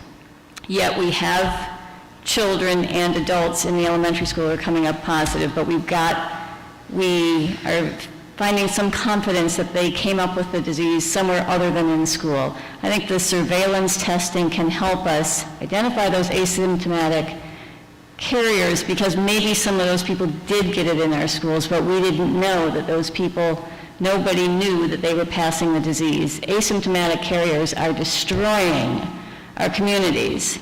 So we can have transmission in the community, but if we can have some level of confidence that we're not transmitting it within our schools, we can keep our kids in school and educate them with in-person instruction, which they desperately need, and that we are hearing overwhelmingly. These kids need to be in school, and we need to be safe. And I think that it's not a magic wand, but it sure is Helpful. to find a way to merge those two things. I agree. I don't disagree with what you're saying. I'm just saying that we're putting this barrier up until we get this result, that we're not going to start school. But if it can identify the people who shouldn't be in there and keep them out before we even open the gates, so that we're opening the gates with some possibility of success to keep the kids there, we're there. I think I'm getting confused We're in going this in conversation. When we were around the room, the decision was we want to have the surveillance testing in place before we bring our kids back to school. Right. Sometime in January. In place and the result? I mean, if we have it in place, but not the result, or do we have to have the result? No, you get the result. And you're going to right have away. the result. As soon as you put this in Okay. place, in 24 hours, you'll have the result. Well, no, he said it would stagger in. No, he did not. Every test sample I send off, I have a result within 24 hours. Yeah, but he said that we're going to have to gear up, we're going to have to do testing. He said what you're going to want to do is run a pilot to make sure that our internal process of how we match barcode to sample and flow the information, we need to do that. He didn't say we have to gear our way into the testing. He just said you're going to want to have a process to test our protocol. As soon as we know it works, then we start, right? And as it is, you're not testing. It's not again. We're sort of back into the presentation we already had, but it's not. You're not doing every kid on the same day. You're very likely testing students 24 to 48 hours in front of when they're coming to school. So you probably have a different test date for your A cohort from your B cohort, right? So that you're I thought constantly... to Susan's question, though, he had answered that it would take 3 weeks to get it. No. He's saying to get it geared up, there's going to be a lead time from contract implementation to test the protocol and be ready to go, right? There's some gear up time, but it's not like a phase-in of the testing. That's just saying you make a decision on Tuesday, there's some lead time before you would be ready to say, okay, we're rolling this out to all kids tomorrow, Okay. right? How long that's going to be, again, I think that's part of the information. Obviously, we need to bring back to you on Tuesday a very detailed timeline of what that can look like, so that I think what I'm hearing from the board is that it's important that that factor into your decision, for some of you at least, on which of these options that we pick. That while we want to pick the earliest option possible in terms of returning kids, that would be relevant to understand that timeline. Okay, thank you. So I just want to be sure, we're kind of a 4-3 in that.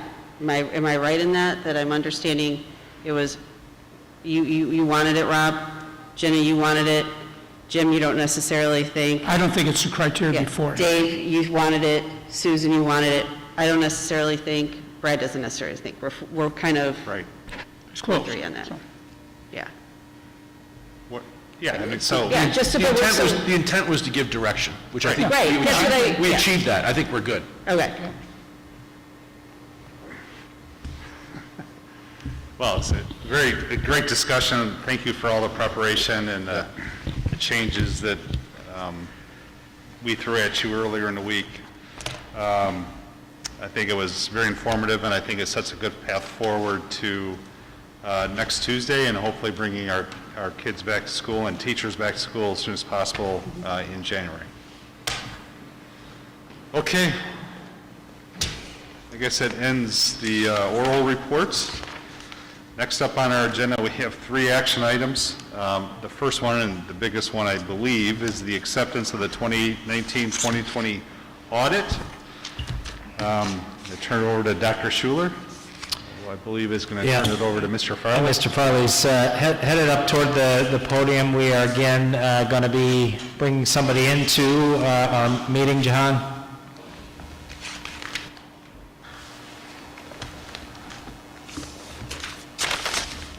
All right, he'll talk loudly. No. Time of year where we bring our outside auditor in to present the audit on our fiscal year. This is an outside independent audit. All districts in the state of Illinois. That was part of the financial process. Just a quick note regarding this process. back in January, which seems like a lifetime ago, we had a RFP process that for our audit services. We had been with Miller Cooper for 5 years. We put the audit services out to RFP at the recommendation of the Finance Committee. Baker Tilly was chosen as the auditor for the school district for the next 3 years. Mr. Matheson was kind enough to participate in that process with us. They have been in the district before.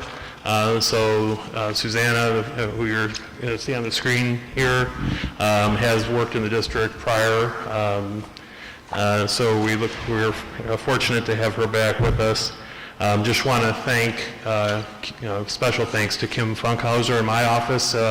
Not only did we have COVID impacting us, we had a conversion going on of our financial software and a new audit firm coming in kind of all simultaneously. So I appreciate all of her work and the work of the other departments and everybody as we gathered information together for Susanna and Baker Tilly. They were out a few weeks ago to talk to the Finance Committee. We went through a more thorough dive of the audit, and thank you to Mr. Matheson and Mr. Long as we went through the process of reviewing the audit. Susanna tonight is going to speak to the full board. I know Mr. Matheson provided some information to the board as well. So with that, I will turn it over to Susanna and she can walk you through the 2019-2020 audit. Good evening, everyone. Thank you, Bill. My name is Susanna Filipovic, and I'm a senior manager with Baker Tilly. I am the manager on the district's financial audit and single audit. We first want to start with thanking the district's business office for the time during the audit. They provided all the information we needed in a timely manner, and everyone was very cooperative. At any point in this presentation, if you have questions, please jump in. I'm happy to stop and answer them. So this slide is documenting the scope of our audit work, which includes the audit of the financial statements, which is the bound report, what the board is most familiar with seeing. But we do provide other services to the district. We audit the Illinois State Board of Education annual financial report. That's an Excel-based format that reports the district's balances and activity for the year, very similar to the budget document. We also provide an opinion on the Grant Accountability Transparency Act CIPHER reports. We perform a single audit over the federal expenditures of the districts. And we also provide a report on internal control over financial reporting. So I'm going to touch on all of those in some of these following slides. Just quick, big picture results of the district's fiscal year 2020 audit, all clean opinions. We provided an unmodified audit opinion on the annual financial report. That's the bound audit document. That's the highest level of assurance an audit firm can provide on a set of financial statements. In addition, we provided unmodified audit opinions over the ISB AFR, the CFA, the Schedule of Expenditures of Federal Awards, and that CIPHER, the Illinois Grant Accountability Transparency Act reporting requirements. This slide shows the income statement for the District 6 fund. So I pulled this from pages 16 and 17 of the financial statement document. The operating funds are up on the left side of the screen and show an overall surplus for the year of approximately $638,000. This is a lower surplus than last year, largely due to a $3 million transfer from the Operations and Maintenance Fund to the Capital Projects Fund. On the right side of the screen shows the long-term planning funds, the debt service fund, and the capital project funds. In the debt service fund, a big highlight here is the, on the lower end of the screen, the principal on bonds sold. The district did participate in a refunding transaction during the fiscal year, which resulted in a gain for the district. So the new debt service requirements on the debt that was issued are lower than the original debt service requirements on the old debt that was refunded. Another highlight on here is that the Capital Projects Fund is showing, the net deficit there of $12.6 million, and that's related to the capital costs associated with the Early Childhood Center. This slide is pulled directly from the Illinois State Board of Education AFR form. The district achieved recognition status with ISB, which is determined by the 5 ratios that I have here. This is consistent with last year. It was a lower score, but it was recognition last year. The increase here is on that 5th ratio % of long-term debt margin remaining. The district scored a 4 on this ratio this year, which is a result of the district's scheduled debt service payments combined with the savings realized in that debt refunding transaction that I just touched on. So this is overall something for the district to be proud of. On the single audit side, the single audit is the audit of federal expenditures for the fiscal year. Total federal expenditures were almost $7 million, and the major program audited in fiscal year 2020 was the child nutrition cluster. It accounts for about $1.4 million of those federal expenditures. We provided a clean opinion on the single audit as well. No issues identified with the major program, no deficiencies in internal control were needed to be reported. We also provided a report on internal control over financial reporting over the entire financial statements. We did not identify anything resulting from our audit procedures that breach material weakness that was required to be presented to the board, and we did not identify any instances of non-compliance or other matters that are required to be reported to the board today. I'm going to pause for questions. Happy to answer anything for the group. I would add that we work very closely with the business office to facilitate the field work and accomplish the audit testing. But at the end of the day, we work for the board, and we welcome questions, comments throughout the year. Concerns that you have, the partner, Nick Cavalieri, and myself are available to you. We are also happy to report during the audit that we had no disagreements with management over the audit testing. Any questions I can help with? I'd just like to comment before we go any further that Mr. Long and I reviewed this in detail with the auditor, and we hit a lot of the detail points, and that we're meeting all the criteria that we need to be meeting, and I gave you a little summary that kind of highlighted a lot of the issues. So, I think the Finance Committee has done its job of recommending the acceptance of the audit.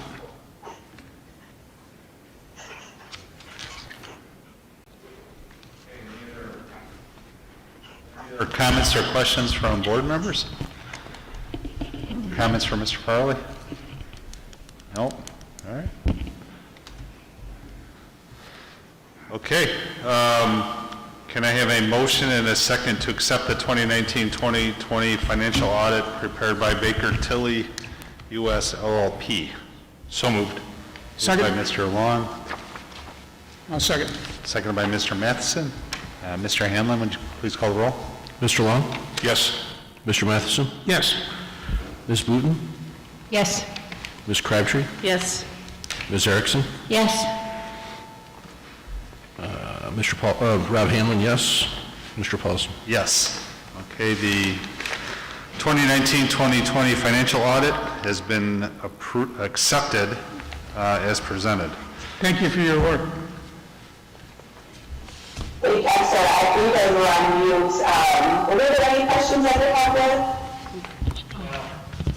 We prepared them well. Thank you, have a good evening. All right, thank you. Thank you. Okay, our second action item is approval to post the 2021-2022 school calendars. I think there's 2 different options we're looking at sharing and getting feedback on. Dr. Shula? Yeah, I'm going to turn it over to Dr. Kyle, who's been working with the calendar committee, and I'll let him make a few comments on really what is just one major difference between the 2 calendars that we're putting out. So, Dr. Kyle? Yeah, thank you, Board, and just wanted to thank the calendar committee. We have a number of administrators, teachers, and support staff that are part of it. They met a lot this year with so many different calendar changes, but what we did come to a conclusion is that this is a year that instead of giving 2 years ahead, we're just giving 1 year. And the committee did not come with an overall, this calendar is better than the other. We had 2 calendars we wanted to present. We also want to present both calendars. One is with calendar number 1 is the start date for students is the 23rd, 8/23/21. Calendar number 2 is 8/30/21. So obviously you start a week earlier, you end a week later on the back end as well. There are some differences between the 2 calendars. One's the start date, the end date. Calendar number 1 ends on June 3rd. Calendar number 2 ends on June 10th. There are a couple of pieces that do change, but the majority of both calendars are the same. Our goal is to get something out Sunday night to parents, staff, and students, get feedback on which calendars they like, look at the feedback, meet again as a calendar committee, and then bring the recommendation to the board in the June meeting. But we do have 2 calendars. We're going to get some feedback from all of our stakeholders, and we'd like to bring that back to you in June.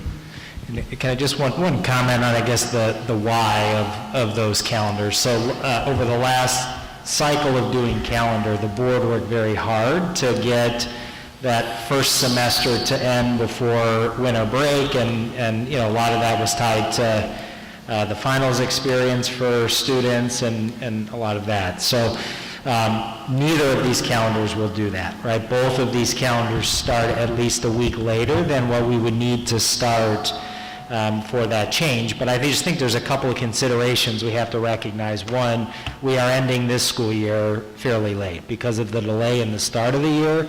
We do go into June relatively substantially in this school year. I think we've looked a lot at the work that's perhaps in front of us over the summer to make sure that we're supporting students this summer that may need a boost at the end of this school year.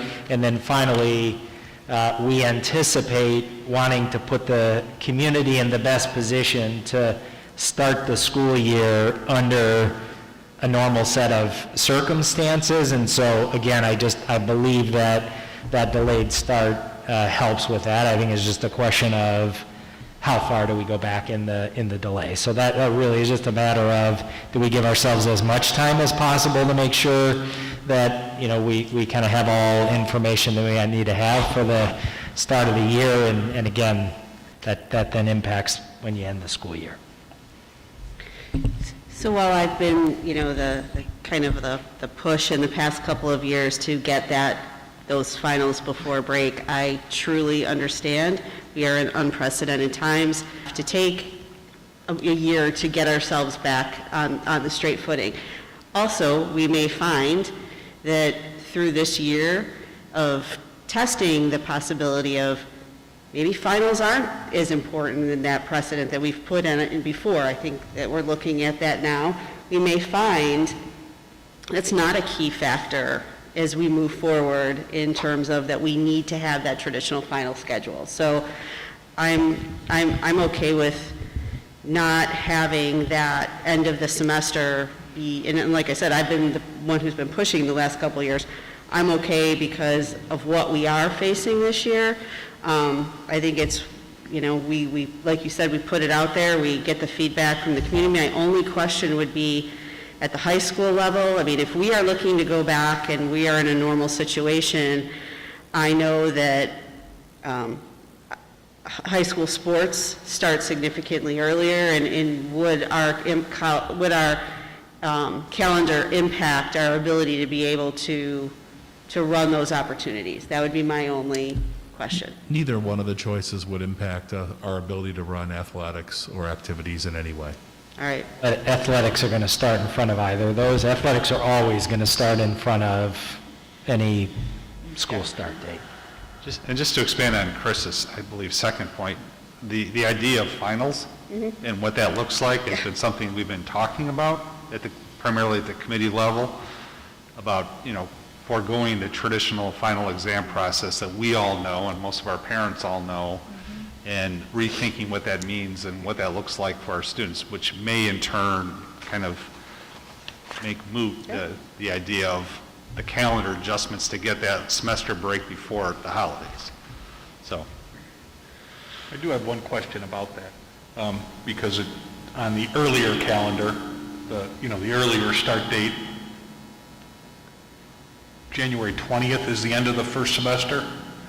And so if that was going to be before Christmas, you'd have to back that up 3 weeks. And so the only thing I'm confused by is I don't know what our start date, because we're pushing the start date back a little bit because of the late finish this year, right? Both calendars have, well, obviously one starts on 8/23 and the other one is 8/30. Yeah, I want to make sure that I understand your question. Well, all I'm just trying to get at it is if we were going to have the semester break Yeah, before, the semester end before winter break, yeah. when would When would you have school to be start? Yeah. Yeah. So I recognize with the calendar that you had originally passed for this school year that would have had finals before the break, you would have had to start a week early and you had significantly imbalanced semesters. Okay. So on that calendar, It was 10 days once you different. take out the need to finish that first semester before the break, then you balance the semesters even days, and that pushes it a little further back into that September Okay, time. I got it. Thank you. I have a couple questions. Am I reading this right, that the first 2 days of school for the elementary are both half-days? Yeah, they are both half-days. The feedback from the elementary members on our committee is that we've never really started a school year on a Monday with elementary kids. So to start with 2 half-days, that would give the elementary students an opportunity to get used to their environment, and then on Wednesday you'd have the full first day, and you'd also be bringing back kindergarten and EC on that Wednesday. That is correct. Okay. And then my only other question is that the graduation stays the same, and so are seniors basically losing a week of school if we start on the 30th? Yeah, graduation would stay the same for both calendars. Right, but if we start on the 30th as opposed to the 23rd, are seniors losing a week of school?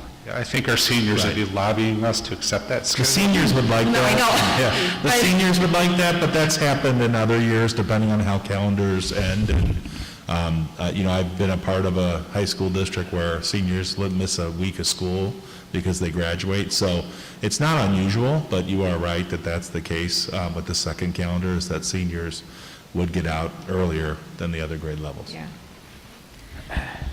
One more question to throw out there. Since my one daughter benefited by 5 snow days of getting out as a senior significantly earlier than everybody else, we no longer have that problem of snow days, correct? Because we can do virtual learning. So our end date is probably a pretty solid end date versus other years where we've tacked on after that.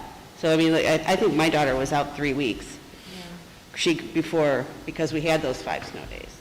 That's the number one question people have asked the calendar committee, and we still have to document emergency days, and I don't know what an emergency would constitute if we have Chromebooks, and we've had this experience through COVID of how to still teach on days that might be cold or snow, so we still have to show them on the calendar. Whether we'll ever use them or not, I don't think that's a high probability as it has been in years past. Is that something, and I don't know if this is the time for that conversation, so just pass if not, that I just saw a quick article that there are some districts that are still going to honor snow days just from I don't know if nostalgia is the right word, but just kind of a mental thing that kids like a snow day. And I mean, obviously we're in a different time right now that might not be the case, but I guess my question is that something that we're going to implement, that we won't have snow days anymore, that we will do remote learning? Or is that not a decision that's been made?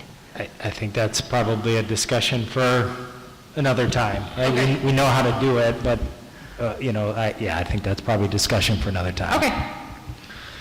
Okay, can I have a motion and a second to approve the 2 calendars to be posted in order to get feedback from staff, students, and parents as presented? So moved. Moved by Mrs. Erickson, Second. seconded by Mrs. Crabtree. Mr. Hanlon? Ms. Erickson? Yes. Ms. Crabtree? Yes. Ms. Booten? Yes. Mr. Long? Yes. Mr. Matheson? Yes. Mr. Hanlon's yes. Mr. Paulson? Yes. Okay, the action item to approve posting of the 2021-2022 school calendars has been approved. And then our final action item is approval to purchase desktops for middle school classrooms. I think we've somewhat covered this already. We have, yeah. This is just the affirmation of the purchase, and we had this under consent, but I felt it better to wait until after the initial discussion to make sure. Any questions from board members on this? Mr. Mack, anything you need to add to that? Oh, I will mention one thing, actually, I'm sorry, just because I do think it's important to acknowledge, right? So the equipment that we're utilizing to support the live streaming piece, that's not equipment that's not going to go utilized when we get beyond the pandemic. Those desktop machines will be utilized in some of our standing labs, specialized labs. So I just want to make the mention that that's a big price tag that supports obviously live streaming, but we will continue to make use of that resource down the road. It's not just a one-time expenditure.